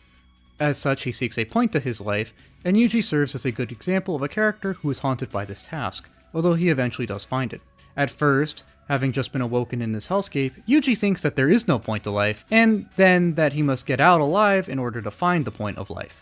This is the reaction of someone in both great shock and despair at having lost everything he once had and knew. Up until this point, living is seen as simply a means to an undiscovered end. He soon grows out of this though, and he next thinks that his purpose is to fight the Blue. After all, the military command tells him that he's destined to do this, and he seems pretty good at it. This new purpose gives Yuji hope, and something to work towards, as he now sees a reason for being. This doesn't pan out either though, as he's almost consumed by his B-cells, and even if that wasn't the case, he realizes that he couldn't win on his own anyways. Once again, he is lost, and is saddened by seemingly lacking a reason d'etre. He is frustrated by his lack of agency. Finally, with the end of the war and the Blue, he realizes what his real purpose is. In the end, his real purpose was simply to go on living, and to be human. His quest for purpose goes full circle. Initially merely living to find a purpose, then being assigned a false purpose of killing the Blue, and finally realizing that living was his true purpose all along. All in all, Yuji's character is a surprisingly interesting and deep one that I will admit I sort of missed the point of at first. He is fascinating not only for his development, but how scattered it is at times. He goes through many ups and downs, and makes some questionable decisions, although he usually seems to rebound. He shows both the strengths and weaknesses of being emotional, and how one must balance emotion with reason. Sometimes he's very likable, sometimes he's very unlikable. He both humanizes and dehumanizes others, at times, and he isn't always consistent, and he isn't always rational. But this isn't because he's written poorly, but instead, because he's written to be human. One of the most pleasant themes of this series to cover is the point that everyone does have an impact, and while this impact may be negative sometimes, oftentimes it's also positive. To see how Blue Gender proves this, we're not actually going to look at the main characters, but some of the supporting casts that just weren't in long enough to get an episode dedicated to themselves. In this case, we're going to be looking at the characters of Joey and Dice, and how they fit into the story briefly, and more importantly, how even their briefest of presence can have a positive impact on the main cast, showing that anyone can positively impact anyone, even if they're not in contact with them for the longest of time. Now, to begin this positive message, we have the character of Joey. Joey's a member of the original extraction team that rescues Yuji, and basically the guy that takes him in, tries to teach him stuff, and serves as a relatable tether to the group. He's nowhere near as cold as the rest of the extraction team when we first meet him, and he's very willing and able to teach Yuji the secrets and techniques of being a soldier of the future. He's actually very nice, and him and Yuji seem to get along quite well, and even seem to form a healthy friendship between each other. As partners in the two-seater mech, they no doubtably grow close in a professional sense as well, and Yuji is undoubtedly very negatively hurt by Joey's passing. A passing which he unfortunately has to witness in brutal detail, up close. Next, there's the character of Dice. Dice is a ex-soldier who has abandoned the cause and now kind of just lives on his own, and I assume somewhere in Central Asia. Now Dice at first seems very gruff and very standoffish, although once Yuji gets to know him, we can see that he's actually a very friendly and respectable man. He goes out of his way to make sure that when he restrains a rude Marlene, it's in the least harmful way possible, and he never actively disrespects her or Yuji. He always tries to crack a joke to one of them and is always warm and supportive of them, although he does make it clear that he's not going back to Second Earth, having been content in his current living situation. Again, while Dice is only around for a couple episodes, he does positively impact the group. He basically saves them when they come upon his oasis, and even forgives them after Marlene tries to boss him around and basically steal all of his stuff. He even agrees to go with them to the space base, something which they would have had to do on foot otherwise. So again, he's very much a positive contributor to the team for the brief amount of time he's on it. In a more nuanced sense, he even serves as a good mentor or sort of older role model for Yuji, where all of the future people Yuji has met up until this point are very cold or inhuman, with the possible exception of Joey. Dice is a warmer, older, more mature figure to help Yuji maintain some kind of faith in humanity and maintain some kind of human contact, to realize that sometimes you simply just need to live and take it slow. And these characters embody this idea that even if your contact with someone isn't for the longest amount of time, or isn't the most major on the surface, you can still have a positive impact on someone. Simply reaching out to someone and trying to connect with them and supporting them can have a positive impact on them for the long term. Now, when I say reach out to them and try to support them, I don't mean, go out of your way to learn everything about this dude and try to talk to him hours on end about whatever's bothering him. No, I just mean simply maintaining normal, healthy human interaction. Simply talking to someone, even if it is about nothing in particular, can have a very important impact on them, as it allows them to feel welcome. It allows them to feel human. And of course, exploring one's humanity is very important. Simply being a decent human being can have an impact far greater than what it may seem. Joey is just giving Yuji some basic technical training and being generally nice. However, what this does is it lets Yuji feel accepted finally, and it gives him many important, basically life skills, in order to help him succeed later in the series. Joey is arguably Yuji's mentor, in fact. He's arguably the guy that gets Yuji on track to becoming a great soldier. But, all the while, he doesn't abandon Yuji's humanity. While Yuji is being trained to be a great soldier, Joey still has many positive and normal friendly interactions with him, humanizing him, and letting him know that he can be human and a soldier. Joey's simple, friendly interactions set up Yuji to be someone who is both a great fighter, and yet still maintains his human core. Now, I think Yuji would have maintained his humanity regardless of what Joey did, but Joey's positive presence early on in the series helped Yuji maintain some kind of positive air, at least early on. And the skills he teaches Yuji definitely lay the foundation for Yuji's skills later on. Dice, as a very friendly and open, honest man, helps humanize Yuji and helps him maintain his own humanity, as by this point, most of his interactions have either been with Joey, who's dead, or Marlene, who is still pretty cold. Dice comes in as a sort of positive, older, I don't want to say father figure, but respectable older gentleman character who lets Yuji know that he's on the right track and not to sweat the small details. Again, while Dice only has a couple poignant conversations with Yuji about this kind of big message is a thing that sticks with someone. So even if it wasn't delivered super seriously, and even if it wasn't delivered multiple times, it's still something that sticks with, if not Yuji, then us, with the viewers. And in this way, his impact is simply promoting positive human interactions, both on the Yuji and the viewer. In this case, Dice is promoting simply enjoying the company of those around you, not stressing over the small things, not taking everything so seriously. As someone who has faced great loss, Dice having lost his partner, he understands that simply being around someone is very often a joy in and of itself, and that you should treasure those around you, the people that you do have. I would also like to note that there's actually a good many interactions between Dice and Marlene, and that while some of them don't necessarily seem the most friendly, Dice does seem kind of poke and prod at her a little bit, it is an important series of interactions as it does alert Marlene to her own feelings. Dice is among the first people to tell her, hey, maybe you do care about Yuji, and it helps enhance the reflecting process. It helps Marlene start to come to accept her own feelings, and even if it does seem a little rude on Dice's part, it does seem like he either is genuinely trying to help her come into contact with her own emotions, or it's harmless enough to the point where I can't really hold it against him, considering that, she did try to basically steal all his stuff a few days ago. Again, this is an impact that greatly exceeds what Dice actually does. He's only around for a few episodes, has a few fun lines, makes a few jokes, does some driving, but doesn't really do much on a surface level. But again, his positive impact and his positive actions have had an impact that greatly surpasses what he does on a surface level. This lets us see that even bit characters can greatly impact the world around them. It can greatly impact the plot. It can greatly impact those they interact with. Just him saving the main character alone shows that this guy, who, he doesn't really have much screen time, still can have a big impact. And this in turn says that we, as individuals, can still have a big impact in important moments, even if it doesn't necessarily feel like that at any point in time. I think it's obvious from many of my videos on this channel that I'm a big believer in, just go out there and do your best. And a lot of these characters really drive this point home. Sure, none of them are really in more than 5 or 6 episodes. Sure, none of them are that prominent, but just by going out, just by doing what needs to be done, they're still having a very positive impact on the world around them. An impact which greatly surpasses what you might expect them to have, considering that they're not the, main characters, they're not really at the forefront, they're just kind of in the background being supportive. Being supportive is something that can lead to greatness.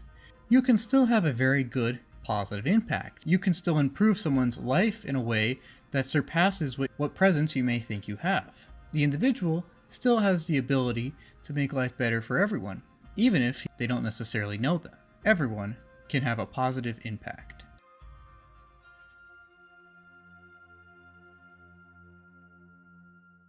For this installation, we're going to be looking at Marlene Angel. Now, while Marlene is arguably not the main character of the series, she is still incredibly important, and I would argue that she does more than anyone else in the series and probably grows more as a person than anyone else. She maintains a consistent and strong character progression that, while a tad linear, is stronger than anyone else's and guarantees her praise. She is without a doubt my favorite of the main duo of the series, and she is an excellent exercise in writing. Her character is also an interesting one from a production standpoint because it's one of the earlier roles of the noted voice actress Laura Bailey, who does an excellent job portraying Marlene as both a cold and logical killer and as an emotionally vulnerable and developing younger adult. She's like 24. episode 1, she is the one responsible for saving Yuji. She, in fact, is the one that kicks off the plot, as the member of the extraction team who actually saves Yuji from a blue attack. She seems to be respected in the team, as those around her and those on the team take her quite seriously and definitely seem to respect her authoritative air. But is also seen as something of a buzzkill, as she is very cold and often very blunt, valuing the mission above all. Even as the mission faces constant setbacks and the group is whittled down and has to go to different space bases, Marlene still maintains this sort of mission-centered mindset, although she does eventually start to work her way out of it as her various interactions with Yuji start to humanize her. In fact, he saves her life several times, and she grows to respect him and eventually love him. While she is initially irritated by Yuji's whining and the later illogical compassion he shows for survivors, she does warm up to him, and after he proves himself to be determined, Yuji reawakens her own repressed humanity, and she starts to feel respected and human for the first time in a very long time. As the two of them make their grueling trip to the Baikonur space base to get back to Second Earth, we even see several flashbacks of Marlene's childhood, explaining why she struggles to connect with people. These flashbacks reveal that when Marlene was around 10 years old, she had to witness her parents get killed by blues, but was somehow rescued and placed upon Second Earth. She never knew why she was rescued, as Second Earth was only supposed to take, quote, the best of humanity, and she always felt unworthy for this reason. Her survivor's guilt, combined with the generally unpleasant atmosphere on Second Earth, warped her into a very cold woman who avoids connection for fear of being hurt. This sets her up as an understandably cold woman, who, while not necessarily likable, doesn't repress her emotions or isn't cold and heartless because she wants to be, or because she's a sociopath that disvalues human life, but instead that it's a sort of coping mechanism for her. This also explains why she puts the mission above all else. It's because she needs something to give herself value, as she refuses to assign value to others for fear of being hurt. By the time the two trek all the way to Second Earth, she actually starts to love Yuji, and their gruesome trek no doubt fostered a strong bond between the two. While Yuji is sent into emergency surgery due to getting stabbed, Marlene is punished for her, quote, failures, even though she just barely survived and did nothing wrong, and this sees her assigned to retraining. While she does take this in stride, she does have trouble with her retraining, as now, having relearned empathy, she can no longer practice the inhuman tactics preached for by the High Command. As a result, she's punished further by Amic, and her constant concern for Yuji only grows over time. Acting on this concern, she goes out of her way to ensure that he's okay, and even goes rogue for a bit, tracking him down and sneaking aboard the medical station to personally check on him. This of course involves taking Miyagi hostage, and basically causing a very big scene. Although everything does turn out to be okay, and she does brute force her way to Yuji's room, where she does reunite with him, and is even granted the status of his partner by the High Council at Miyagi's prodding. Now his partner in the Sleeper Brigade, Marlene covers Yuji's back, and soon notices his heightened aggression and rage. Knowing that this is not like him, that this is not like the man who taught her the values of humanity, this isn't the man she loves, she tries to snap him out of it, and after failing to, reports this odd behavior to Miyagi. Miyagi of course tells her about how the B-cells are taking over Yuji, and how she must save him. To do so, she must first find a way to stop the Sleepers from going on missions, and so goes along with Miyagi's coup. The coup succeeds thanks to Marlene's help, and she then proceeds to rush down to Earth to save Yuji. While Yuji does hurt her, and she puts herself at incredible risk, she does succeed in getting to Yuji and eventually calming him down. She brings him back to his human core, and then back to Second Earth. On the way over, though, she is told of Tony's insurrection, and her and Yuji do investigate this incident and do end up putting Tony down.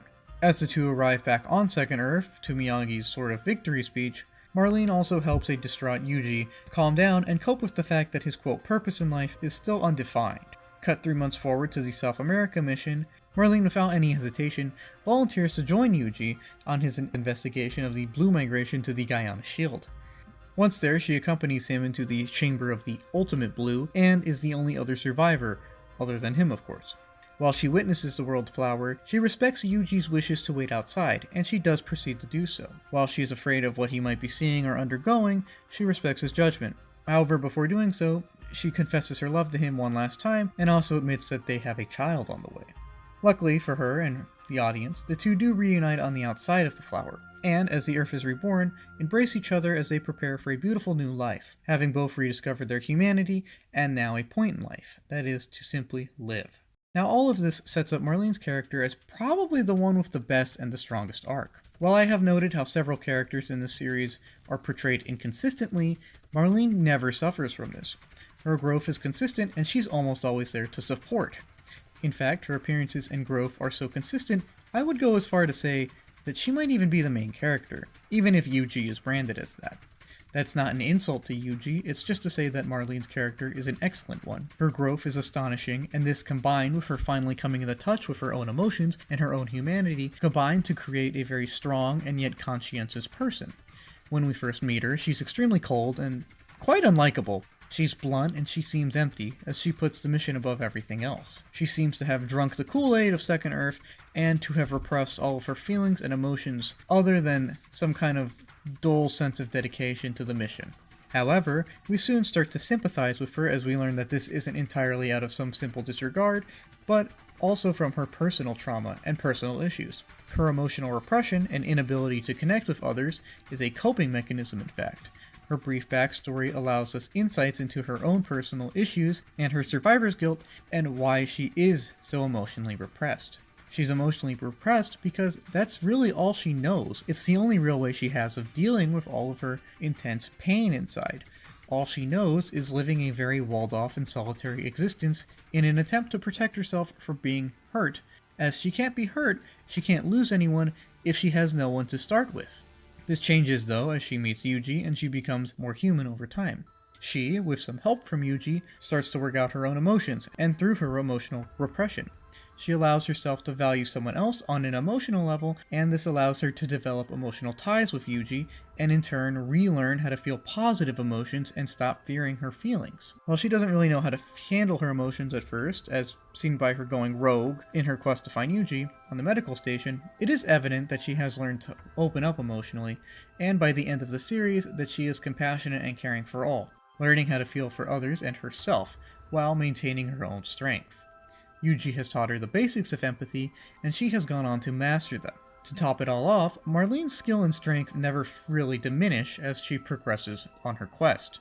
She is just as strong and capable as ever, and I really like how she stays herself, maintaining her goal-driven mindset and focus. It's just that she has a new goal now. While she used to fixate on the material mission in an odd attempt to run from the emotional trauma that has always haunted her for most of her life, she now fixates on maintaining a sort of healthy emotional sphere and maintaining contact with her emotions while carrying out whatever mission she may happen to be on. While her character does grow to care for Yuji and become his lover, it never becomes an accessory to Yuji's character. She loves Yuji, and it's obvious that they depend on each other, as people in any relationship tend to, but she is not defined by him. In fact, she arguably saves him more than he saves her. All of this means that the two pair very well together. Where Marlene's rational and calm nature help ground an emotional Yuji helps Marlene realize the importance of her own emotions and become in touch with them. In fact, Marlene is very often the voice of reason, and even when upset, is almost always able to collect herself and pursue the best possible path to rectify the issue's presence. As the series progresses, the countless emotional walls she's built up to deal with her survivor's guilt and loneliness slowly come down, and she finally starts to feel again. This infuses her rational and calm nature with a stronger sense of compassion and morality, as she can now empathize with most of the people around her. While the new emotional dimension to her character does lead to some rash actions early on, as she familiarizes herself with feeling again, she manages to act accordingly to certain concerns in a rational manner. While she is obviously a lot more emotional, she does not become a lot less rational. She retains her rationality, and this allows her to effectively exercise her own agency to counter her concerns in an effective way. Her most admirable trait is probably the fact that she simply doesn't stop. She does get sad and she does get scared sometimes, but she never really backs down. She knows how to handle herself, and now that she also knows what she wants and has a sort of purpose in life, she becomes a very driven and dynamic woman. Someone who never stops moving forward. Finding her humanity again allows herself to dig into an emotional reservoir of energy to get through even the toughest of challenges. Whether that be fighting the Blue in fierce hand-to-hand combat, or making an emotional appeal and risking her own life to save her lover from losing himself to his own emotions. Her growth is so complete that she goes from having to be humanized to humanizing others. Marlene becoming human is a central theme to her character, and even mirrors the grander plot of humans returning to Earth, and a more natural state of being. As she rediscovers her emotions and human core, the cast rediscover a primordial Earth, returning to its more natural state before humans. As she learns to express her emotions, instead of repressing them, the people gradually learn to accept that repressing Earth is futile. As she has finally become human again, humanity moves on to resettle and live in peace with a reborn Earth. While her initial character is proof to how damaging emotional repression can be, as practiced by Second Earth, her growth also shows the amazing ability of humans to bounce back. Her strong presence ensures that her arc is a very obvious, rewarding, and personal one. While Yuji undoubtedly gets this ball rolling, it is ultimately Marlene that maintains her strength and the momentum that she really needs to get her humanity back. It is ultimately her, through her own hard work and dedication, that has redeemed and reclaimed her humanity.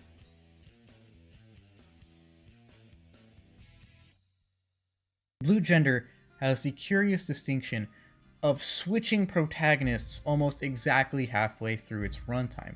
When we first enter into the world of Blue Gender, we are familiar with Yuji. He's set up as the audience stand-in who has no idea what's going on and wants to help out no matter the cost and inspire those around him. You know, a lot of great generic protagonist stuff from this guy. And as someone who doesn't know what he's doing and who's someone who's literally out of place, he's a great audience stand-in for the beginning of the series. However, as his interactions reintroduce Marlene back to her humanity and back to learning the value of humanity, and he slides into his kind of psycho B-cell arc, the protagonists switch. Marlene kind of becomes the main character as the show goes from fighting the Blue to controlling Yuji's own bloodlust and reining in his sanity. It is not the most gentle transition. It's kind of a hard cut, really, because Yuji ramps up the psychopathy really quickly, and that's kind of jarring. However, this jarring character arc, I guess, that he goes on really clears the way for Marlene to take front and center, and really establishes this kind of hard transition from him being the main character to her being the main character, and it's something I haven't really seen anywhere else.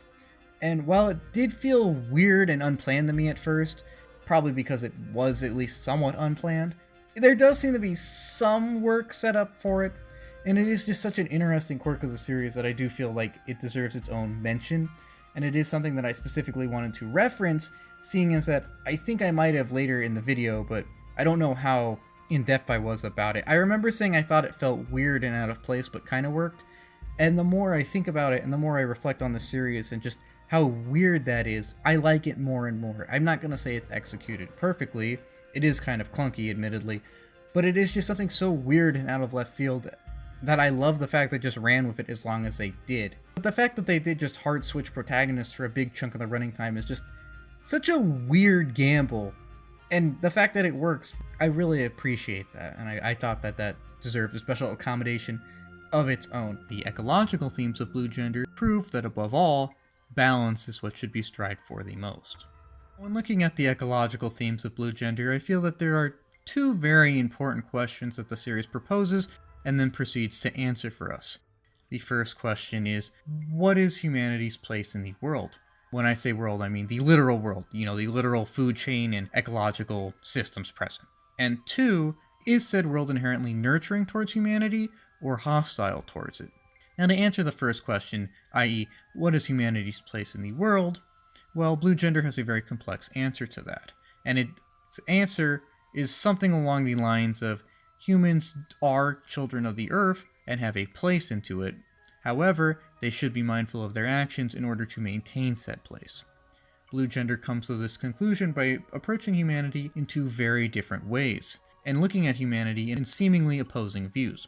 On one hand, it tends to look at humans as outside of the natural processes of the earth itself, i.e. as something that is not part of the food chain, something that is not part of the various elemental cycles present, and is something that only serves to disrupt and destroy said cycles and therefore the environment. According to this view, humans have sort of evolved out of the natural systems of the world, and therefore are much less conscious of them on a subconscious level. In this viewpoint, humanity has basically evolved out of the systems present, and therefore doesn't really have any connection to them. This, combined with various technological advances, means that humans can be much more destructive and not as strongly impacted by said destruction. Humans can, and often do, have a very destructive impact on various environments present and the ecology of the world itself. In this viewpoint, humans are almost entirely negative towards the Earth and very detached from it, as they've sort of lost their native connection to it. In Blue Gender, this manifests in various ways. We can see this in the fact that most humans now live in space. They've literally detached themselves from the Earth. We can also see this in the fact that much of humanity views the Blues as inherent monsters, although they're not necessarily that, and more on that later. The central point of this view, of this take on humans' place in the world, is that humanity is bad for the world. That humanity has no place in it because humanity has essentially detached itself from it. And while Blue Gender does seem to state this from time to time, I don't think that's actually the point it's trying to make in its entirety, because it's balanced out by looking at humanity through a very different lens. As Blue Gender does take time to actually look at humanity through the lens that humans are native to the Earth, and therefore are inherently part of the systems present. Now, while humanity has evolved various technologies to shape the world around it, it is still native to the world around it, and it still therefore has some kind of connection and stake to it. We can see this in various human colonies that survive in the world of Blue Gender. Most of the surviving groups tend to be nomads, or villagers, or less technologically advanced people who live more in attune with nature. These are people who are more aware of the native processes, of the native ecology, of the needs of the world in addition to their own. As such, they are people who are living more with nature. In this way, Blue Gender does show us that humans can and do maintain some kind of connection to the world, and can therefore sort of reclaim their birthright, that they can sort of reconcile with the world in order to get back to living good and productive lives. However, by taking two completely different viewpoints, Blue Gender does lead to a second question, which is the world inherently caring or hostile towards humanity? And where do the Blue fit into all this? Now, as mentioned earlier, Blue Gender seems to say that the place of humans in the world is somewhere in the middle, where they are native to the world and they do have a place in it. However, they shouldn't get too carried away, as should their destructive impulses remain unchecked, they might bring negative consequences to both the world and themselves. All of this lends itself to the idea of balance, that in the end, what environments strive for is balance, maintaining stable environments, maintaining stable cycles, maintaining stable interactions, maintaining stable populations. And that balance, above all, is needed to maintain life. Now, this manifests itself in many ways, whether it be the food cycle, the phosphorus cycle, internal body temperature regulation. There's a lot of different ways of seeing this idea that stability is very important for life itself. However, in Blue Gender, what this means is that the Earth didn't necessarily seek to destroy humanity, but simply to keep it in balance, i.e. that the destructive impulses of humanity were getting too much for the Earth to bear, and thus needed to be sort of reduced. I don't believe that the Earth of Blue Gender was necessarily trying to destroy humanity, but simply trying to restore balance to the Earth itself, and since the most destructive party present was humans, humanity was forced to pay a price for, quote, getting a little out of line. Now, this price, of course, was the invasion of the Blues, which serve as a sort of brutal enforcer for the will of the Earth. However, I do not think this makes the Blue inherently malevolent. See, one of the great ironies of Blue Gender is that while the Blue are the main antagonistic force, they aren't necessarily a moral force. They're simply brute beasts. They don't have a conscience or an ideology which drive them to destroy humans. They simply eat them because they're animals and they're hungry. Now, as creatures which therefore lack a conscience and reasoning, I don't think it's right to call them evil. I don't think they're good. It's very obvious that they're killing a lot of innocent people. However, they're not doing that because they're evil or because they are ideologically motivated or anything. They're doing it because they're hungry. It's the same as if you found a starved bear, and the bear attacked you because it was hungry. It's not attacking you out of malevolence, it's attacking you out of a drive to survive, out of a drive to eat, out of simple primal desires, which, well, humanity does have moral codes to regulate such things. Animals don't necessarily. And therefore, again, I think it's wrong to say that the Blue are inherently evil. In fact, they're just a sort of twisted manifestation of this idea of stability and the need for it. You see, the Blue were created to destroy the humans because the humans were destroying the Earth. They were created to bring balance to the Earth when you think about it. as by taking out the humans, they would lower the negative impact of the humans and therefore help the Earth recover from all the destruction caused by humanity. In this way, the blue could be seen as kind of good even if you're the Earth itself or the ecosystems present. It's relatively obvious that while the blue are very destructive, they don't seem to destroy a lot of the life other than humans, and that they do seem to do relatively okay in the wild itself. A lot of the wild habitats we see throughout Blue Gender do seem to be pretty healthy, whether or not there are blue present or not. Again, it's very ironic when you think about it, because the blue came into being because humanity disrupted the balance of the Earth, and then humanity's fight against the blue is a sort of literal direct fight against the balancers of the Earth. It's a continuation of humanity fighting the ecological balance of the Earth itself. Again, I don't think the blue are good, but I don't think they're evil. They're simply animals serving the purpose of a greater system present. And this system is one which seems to be impartial. To answer the question of whether or not the Earth is caring or hostile towards humans, I think Blue Gender goes out of its way to say that it's neither. It's dispassionate and simply maintains balance above all. Now, balance is neither negative or positive, but it is an equilibrium of the two. What this means is that humans and species in general can have circumstances provided for them which are very positive for them, but they can also have circumstances provided for them which are very negative. It's a sort of luck of the draw thing, and nothing is necessarily set in stone. While humanity is attacked by the blue and shoot off from the world and kind of forced to rough it in space for a while, the ones that do stay on the world and live in a sort of environmentally friendly sort of way seem to get along with it pretty well. The nomadic herders in Kazakhstan and the village people in South America don't really seem to have any real problem with the blue, seem quite content with their natural and simple existence. While these two populations have been dealt very different hands by the Earth, and have had very different interactions with it, and probably opinions of it, those hands were dealt by the same Earth, i.e. the different fates were arbitrated by the same party, meaning that there isn't any sort of universal policy applied to all human populations. Now obviously the human populations in Blue Gender are hit very hard, however those that seem to be hit the hardest are also those which probably have the most detrimental effect on the Earth's environment, that is, urban and industrialized societies. When we look at all the ruined cityscapes, it's very obvious that the Earth is kind of annoyed with the pollution and detriment that those urban conglomerations have brought. However, just because a majority of humans live in cities, it doesn't mean that the Earth of Blue Gender is targeting humans equally. As, again, the nomadic herders of Kazakhstan and the various small villages we see prove that the Earth is fine with humans as long as they sort of live in step with it, that they're in touch with their environment. All of this boils down to Blue Gender simply asking the viewer to be more aware of the Earth itself, and to not think that humanity alone can surpass the Earth, because at the end of the day, we all do need it, and we must realize our place within it.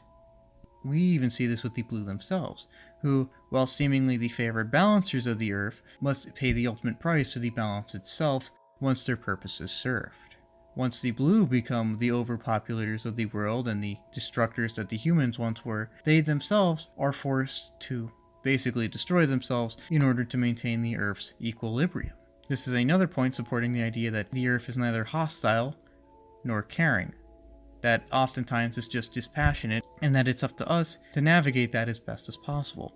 That it's up to humanity to try and balance the environment and its needs with the needs of humanity and its own progress and technological advancement. That at the end of the day, it's above all about balance. Hello everyone, and welcome to the first potentially lost episode of OAM. Now, this was originally supposed to be the episode where I compared Evangelion to Blue Gender, simply because in the first episode of this retrospective I said I would make a video about that. We're gonna just get right into things and do a quick overview of the imagery, themes, and characters of both series, and briefly go over why the Blue Gender versions are not one-for-one copies of the Evangelion characters. Now, of course, Evangelion has inspired many things in many mediums, many different mediums. So I'm not saying that there can't be some, inspired by things, or certain design cues taken from Evangelion, at least subconsciously maybe. However, I don't think that whoever made Blue Gender was trying to make a one-for-one copy, or I don't think they were trying to rip off Evangelion. Blue Gender can and does stand on its own, I also want to say that since Evangelion is a kind of mental exploration, a kind of exploration of human conditions and issues that arise from communication and interpersonal difficulties, if you or someone you know is struggling with these, it is important to seek help in a way that feels comfortable for you, in a safe way, of course. Again, I just want to put this little disclaimer in there because I've seen people struggle with mental health. I've had my own issues, and I just want to say that since Evangelion explores a lot of these things, it could be a little heavy sometimes, and I think it would be only appropriate to include this kind of message in any video which even briefly goes into its kind of themes and such. There are people ready to listen and help if you do need it, and I just, again, thought I should put that in the video. Starting with the imagery of both series, Evangelion is renowned for its sort of mysterious and odd imagery. It implies a lot, it uses a lot of religious imagery, even if it's not necessarily supposed to have any real meaning. A lot of it was chosen because it, quote, looked cool. That's in the middle of the production staff. I'm not just making that up. But it's a very mystical looking kind of sci-fi piece where the religious and the advanced kind of merge into a very unique aesthetic mishmash, which works very well for the series. And that juxtaposes very well with some of the other imagery of the series, which isn't designed to be extremely normal. Like if you look at most of the cast, just in the park or something, they look like normal people. You're like, oh, it's a school trip or something. And then you zoom out and you see the giant mechanical monstrosity in the background, and then everything starts to click that, maybe not everything is okay. Maybe this might be something of a tough watch at times. You compare that to the visuals of Blue Gender, which is pretty different. Blue Gender is much more grounded, and it's much more open about the stakes at hand. Where the imagery of Evangelion is kind of designed to contradict itself, to further the unease and discomfort of the series by design. The imagery of Blue Gender is very grounded. This is a war, these are soldiers, they're going to dress the same because, they're in a military unit, and they're going to fight the Blue, which are giant bugs. Comparing the Blue and the Angel, you can make the argument that they're both confusing, somewhat divine or divinely inspired forces of nature. However, lore-wise, their origins are completely different, and in terms of their behavior, they're also completely different. The angels seem to manifest some kind of sentience, or some kind of higher connection, if you will, while the Blue are, for the most part, just mindless bugs. There are very big differences in both the imagery present and how it's kind of composed and presented against itself. Getting to the characters, we're just going to do a quick character-to-character comparison for the sake of disproving any, rip-off theories. Starting with the main character, you have Shinji of Evangelion and Yuji Kaido of Blue Gender. Now, there are some surface-level similarities. They're both very emotional. They're both driven by their own desires or insecurities, if you will. They show a great amount of fear at certain parts of the series, and they're both mech pilots. So on a surface level, they're a little similar. However, they greatly diverge past there. Shinji's story is one about overcoming miscommunication, overcoming the fear of communication, overcoming the fear of being hurt and hurting others. He's an extremely introverted young man who struggles with interacting with others, causing him to be lonely, which in turn causes him to hurt himself, and kind of neglect those around him and hurt them in a way. Evangelion is really a psychological piece about someone overcoming their adolescent fears to become more mature and communicative and functional adult version of themselves. That's really Shinji's arc. Yuji's arc is more all over the place and different. Again, like Shinji, he starts off as a scared young man, but then quickly becomes an ace pilot. Up until that point, I guess you could argue they have similar arcs, but where they go with that differs greatly. Yuji has setbacks, though, and even mental breakdowns, though eventually does come back. Yuji, on the other hand, is almost completely consumed by his newfound bloodlust, which they say is the B cells, but is kind of a reflection on him as well. And unlike Shinji, who withdraws and kind of cuts himself off in response to adversity, Yuji kind of just goes all in, and he becomes extremely aggressive and almost kills his friends and even his lover. Another difference, of course, is their interpersonal interactions. Shinji is extremely cut off and cold, aloof, even though he does seem to be a genuinely nice person, while Yuji is very... He's not extroverted, I wouldn't go as far as to say that, but he definitely has no problems communicating with others, and he definitely seems to value their friendship or connection. He definitely seems to value life and humanity a lot more than Shinji. That's not a knock against Shinji. I know he's very polarizing, but It's just to say that they're two very different characters. Next character. For this one, we're going to start with Marlene of Blue Gender, second most important character of that series. And comparing her to an Evangelion character was kind of odd. Though if I had to choose one, I would probably compare her to, say, Rei. You could make the argument that it's Rei because these are two characters who are both aware that they're expendable and don't really put any value on themselves and struggle to communicate because of that. They struggle to really define themselves. However, where, depending on what arc of the series you watch, Rei kind of just, I don't want to say gives up, but accepts her fate. Basically, this is someone who hasn't really noticed their self-worth until the very last minute and then decides to utilize it at a critical time. Meanwhile, Marlene is almost always utilizing her own agency, especially like past the halfway in the series, where she does form attachments to Yuji and does act upon this actively. She's a lot more proactive of a character compared to Rei, and they are very different for that reason. In addition, they're supposed to represent different things. Rei, depending on the interpretation, is kind of like a motherly figure for Shinji, where Marlene's relationship with Yuji is much more clear-cut. Boom, love her. Cool. Next pilot would be Alisha and Asuka. Now, this one is a lot more clear-cut in my eyes. They're both kind of supposed to be the hot-headed, talkative pilot, or at least that's what I expected.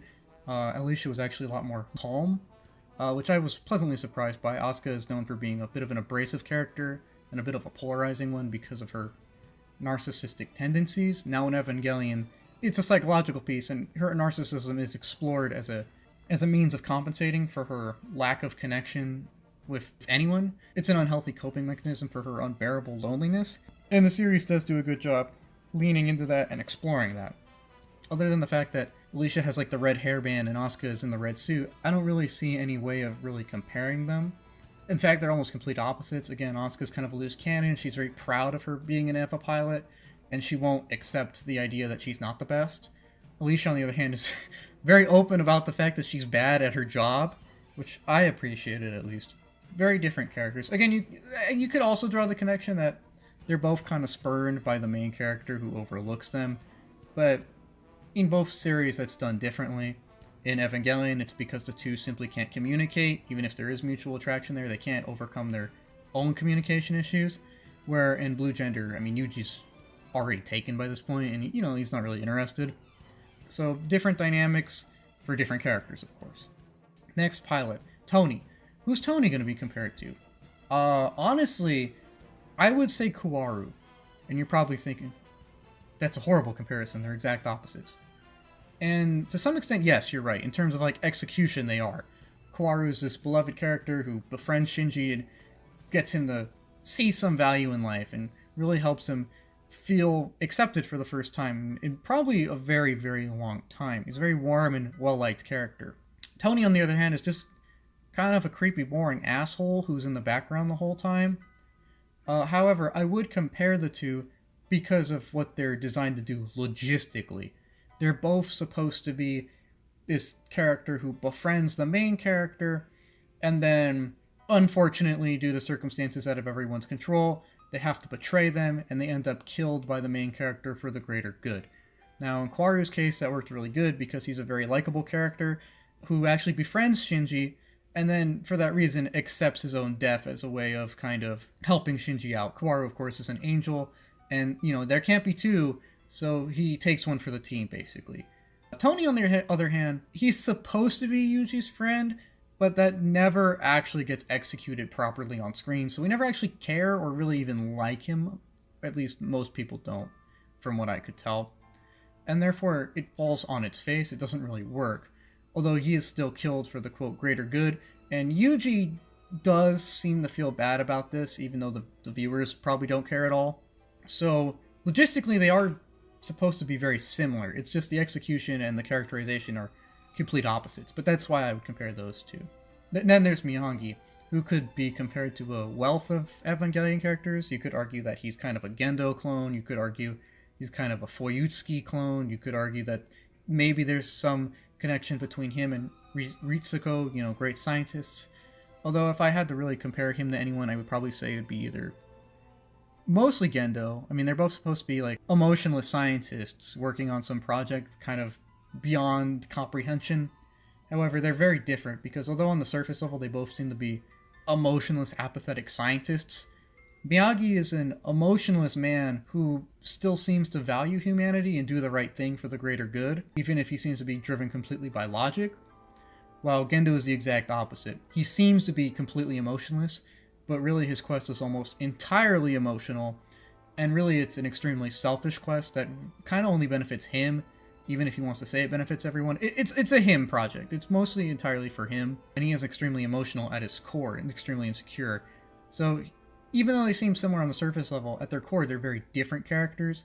For this reason, you could also compare like Miyagi to Fuyutsuki, in that they both are actually quite friendly despite their rank. Although again, Fuyutsuki is actually openly friendly, where Miyagi just still maintains a cold, emotionless exterior. He's not really a clone of either in my eyes, and they don't really seem to have anything that's similar other than obvious design cues. You know, Miyagi has the glasses, he has the facial hair. I could see, like, design-wise, someone really liked the Gendo pose and said, we need a guy to do that. And finally, that leads us to the Council.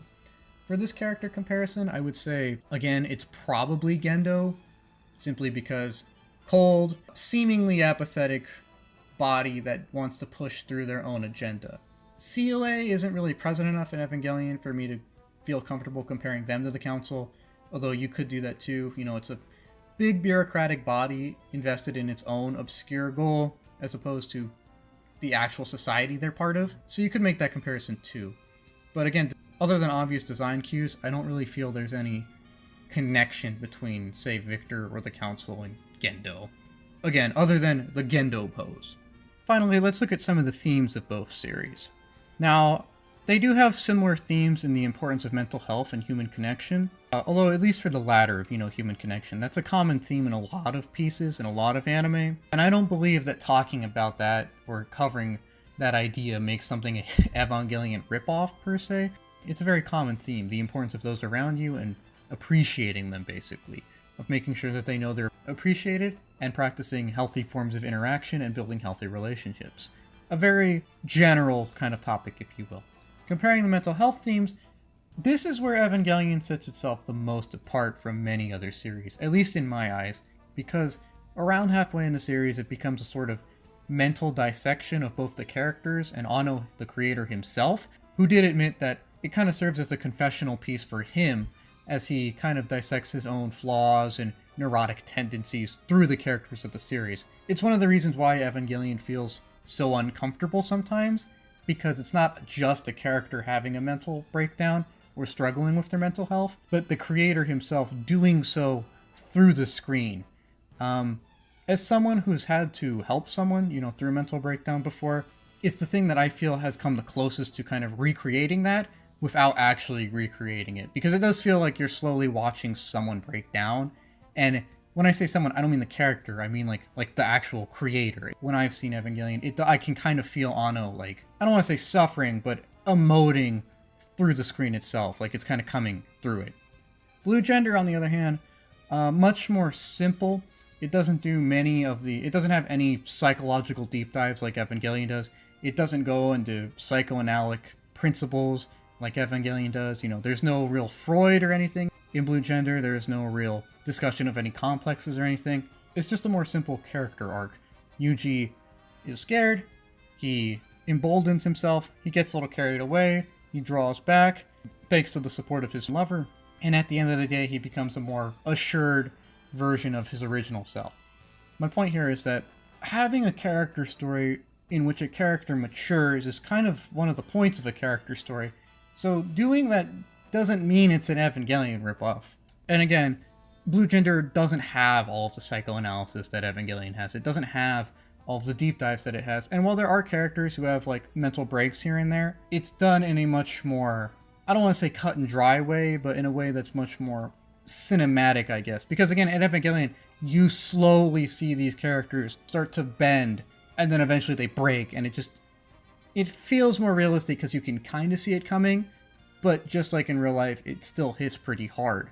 In Blue Gender, it's more, oh, well, yeah, that very upsetting thing just happened. I can understand why you're upset at the moment. While Yuji does kind of have a downward spiral, it's not done as well as, say, Shinji's, and it's not the same pacing or scale of Shinji's. And finally, on the theme of communication, which is very big in Evangelion, not really present at all in Blue Gender. Again, in Evangelion, one of the biggest struggles present is the struggle of many of the cast communicating with each other, of overcoming their own personal and interpersonal awkwardnesses and difficulties.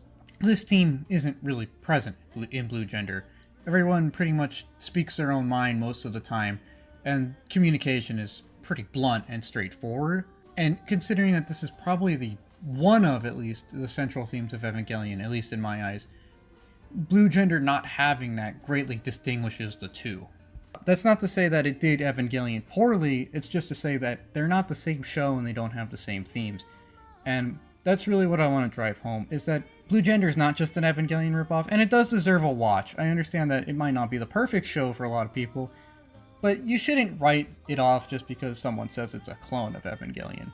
I mean, obviously, like, you look at the Gendo post and you're like, okay, some of it might have been inspired design-wise, or maybe a few character tropes here and there, but it's not a note-for-note copy. It's not a blatant ripoff, and I just think it should be given a fair chance, because I know the criticism that it's an Evangelion clone isn't common, but it is one that I just thought that I would like to dispel, or at least explain why, in my opinion, it's not. I know this video is kind of redundant because for most people watching it, like, obviously, like, yeah, no, it's not an Evangelion clone.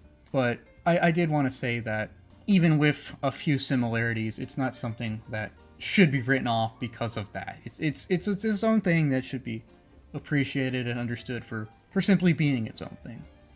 And again, while Evangelion is a masterpiece in the eyes of many, and it has inspired many, many, many things, that doesn't mean that everything is a rip-off of it. And I do want to say one last time that I just am a little hesitant to talk about Evangelion because I feel it's a little out of my depth. I'm not quite there yet, if you understand. But anyways, thanks for watching this pretty redundant episode. Next episode should be the conclusion of this retrospective, so see you then. Hello everyone, and welcome to the conclusion of the Blue Gender Retrospective. Having basically gone over all the main themes and characters that I've found in this series, I'm sure I've missed a few. I don't put it above myself to miss a few things here or there. I think it's time to just about wrap up this retrospective. And that, of course, means that we're going to make a conclusion video where I just kind of go over a few final thoughts on the series and make a few meandering comments that may or may not be related to it. Now to start, I want to thank the viewers for suggesting Blue Gender, as it was the first viewer suggestion that I've watched on this channel. The previous series that I've looked over, Samurai 7, Trigun, The Big O, Ergo Proxy, those were all series that I've personally watched beforehand and that I had heard of and I knew that I would like. Blue Gender, however, was the first one that I've watched on this channel that I had never heard of before and was suggested to me by several viewers actually, and I'm very grateful for discovering new things like this, because the whole point of this channel is to look over more obscure and forgotten works, and by informing me of them, I also get to kind of undergo that learning and discovery process, which I just think is so neat when looking over bygone media. On the topic of Blue Gender itself, I'm not going to say that it was perfect, and it wasn't my favorite production, but I will say that it was a very good production, and it was one that impressed me most of the time, I'm gonna be honest. Its visceral feeling was something that especially stuck with me in a positive way. I appreciate that it was quite realistic and brutal at times, because not every story is gonna be the happiest, and not every character is perfect. And Blue Gender, I think, is a very good series for that reason. I think Blue Gender is a good series for the fact that it's not an idealized future, it's not an idealized cast. It's a very rugged world filled with very, very flawed people, and yet they somehow get by, and they somehow overcome the struggles around them. Sure, the Earth kind of resets itself, and they don't really have any part in that, and you could argue that the problem really fixes itself, but that doesn't change the fact that Yuji and Marlene, and the rest of the cast, well, the ones that make it to the end, have survived up until this point. It doesn't diminish the human spirit within them that keeps them going, and allows them to sort of sustain themselves over time. And I think that's one of the best things about Blue Gender, is that it really is a piece about both the strengths and weaknesses of humanity. It trumpets some very high ideals that humanity can get through a lot. However, a lot of the series doesn't shy away from the less desirable traits of humanity, whether it's Yuji's extreme emotional recklessness, or Marlene initially being extremely cold, or the selfish callousness of the High Council, or Tony's utter complete detachment from humanity, Blue Gender doesn't shy away from those things either. And in this way, I feel like it's a really good, balanced portfolio of both the good and bad of humanity, kind of wrapped up into a late 90s, early 2000s anime about shooting giant bugs. It was a series that really stuck with me, and I think I will remember it, not just because of the giant bugs, but because of how everything feels. Now, sometimes everything doesn't feel that good in the series. There are some issues with it. Several people have mentioned to me how they find the character of Yuji to be insufferable at times, and I'm not going to disagree with that. There are times where he's completely insufferable, or there are times where he just says something really stupid, and you're like, what, really, dude? And then once Yuji joins the Sleeper Brigade, everything kind of goes off the rails, and I don't know if that was intentional, or if that does reflect on writing issues. I would understand if it is kind of both. Maybe they wanted to escalate things, but they only had 13 episodes to do it, and they kind of rushed things or left things out that were supposed to be there. Again, the series isn't perfect, and I do understand criticisms of it. However, for me at least, that wasn't a deal breaker. I understand that that might be a deal breaker for someone that really doesn't like his character, and again, I can understand that, seeing how it's written sometimes, and I understand if this might not be the show for you, but I personally enjoyed it quite a bit, and I did think it was very interesting simply because of how much of sort of a time capsule it is. Just looking at it, going through, comparing the thumbnails from it to, say, the thumbnails for any of the Ergo Proxy videos. Now, when I make a thumbnail for this channel, it's literally just a screenshot of something from the video. We have 90s, early 2000s animation compared to Ergo Proxy 2006. Very high definition, very well shaded, some CGI in there as well. And just comparing the two is just stunning to see the technological process made in such a short amount of time. Now, I love the 90s animation style. I'm not complaining about that. And I think Ergo Proxy looks gorgeous too.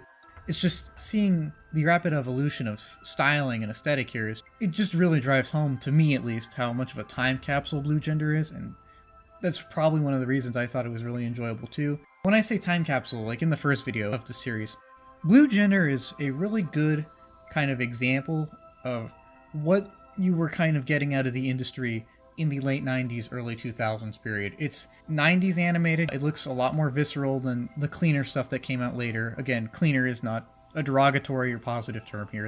It's just a neutral term for the sake. I like both looks, but that 90s look, nothing can really compare to it. Blue Gender being a time capsule is just, it's animated in a 90s way. It has some of the weird writing and productions that you see in a lot of the lower to mid-budget animes of the time. Sometimes weird character development, weird writing, weird tonal decisions here or there. Its soundtrack has, at least from what I could tell, slight house influences. There are a few songs which wouldn't sound out of place in a 90s house club or something.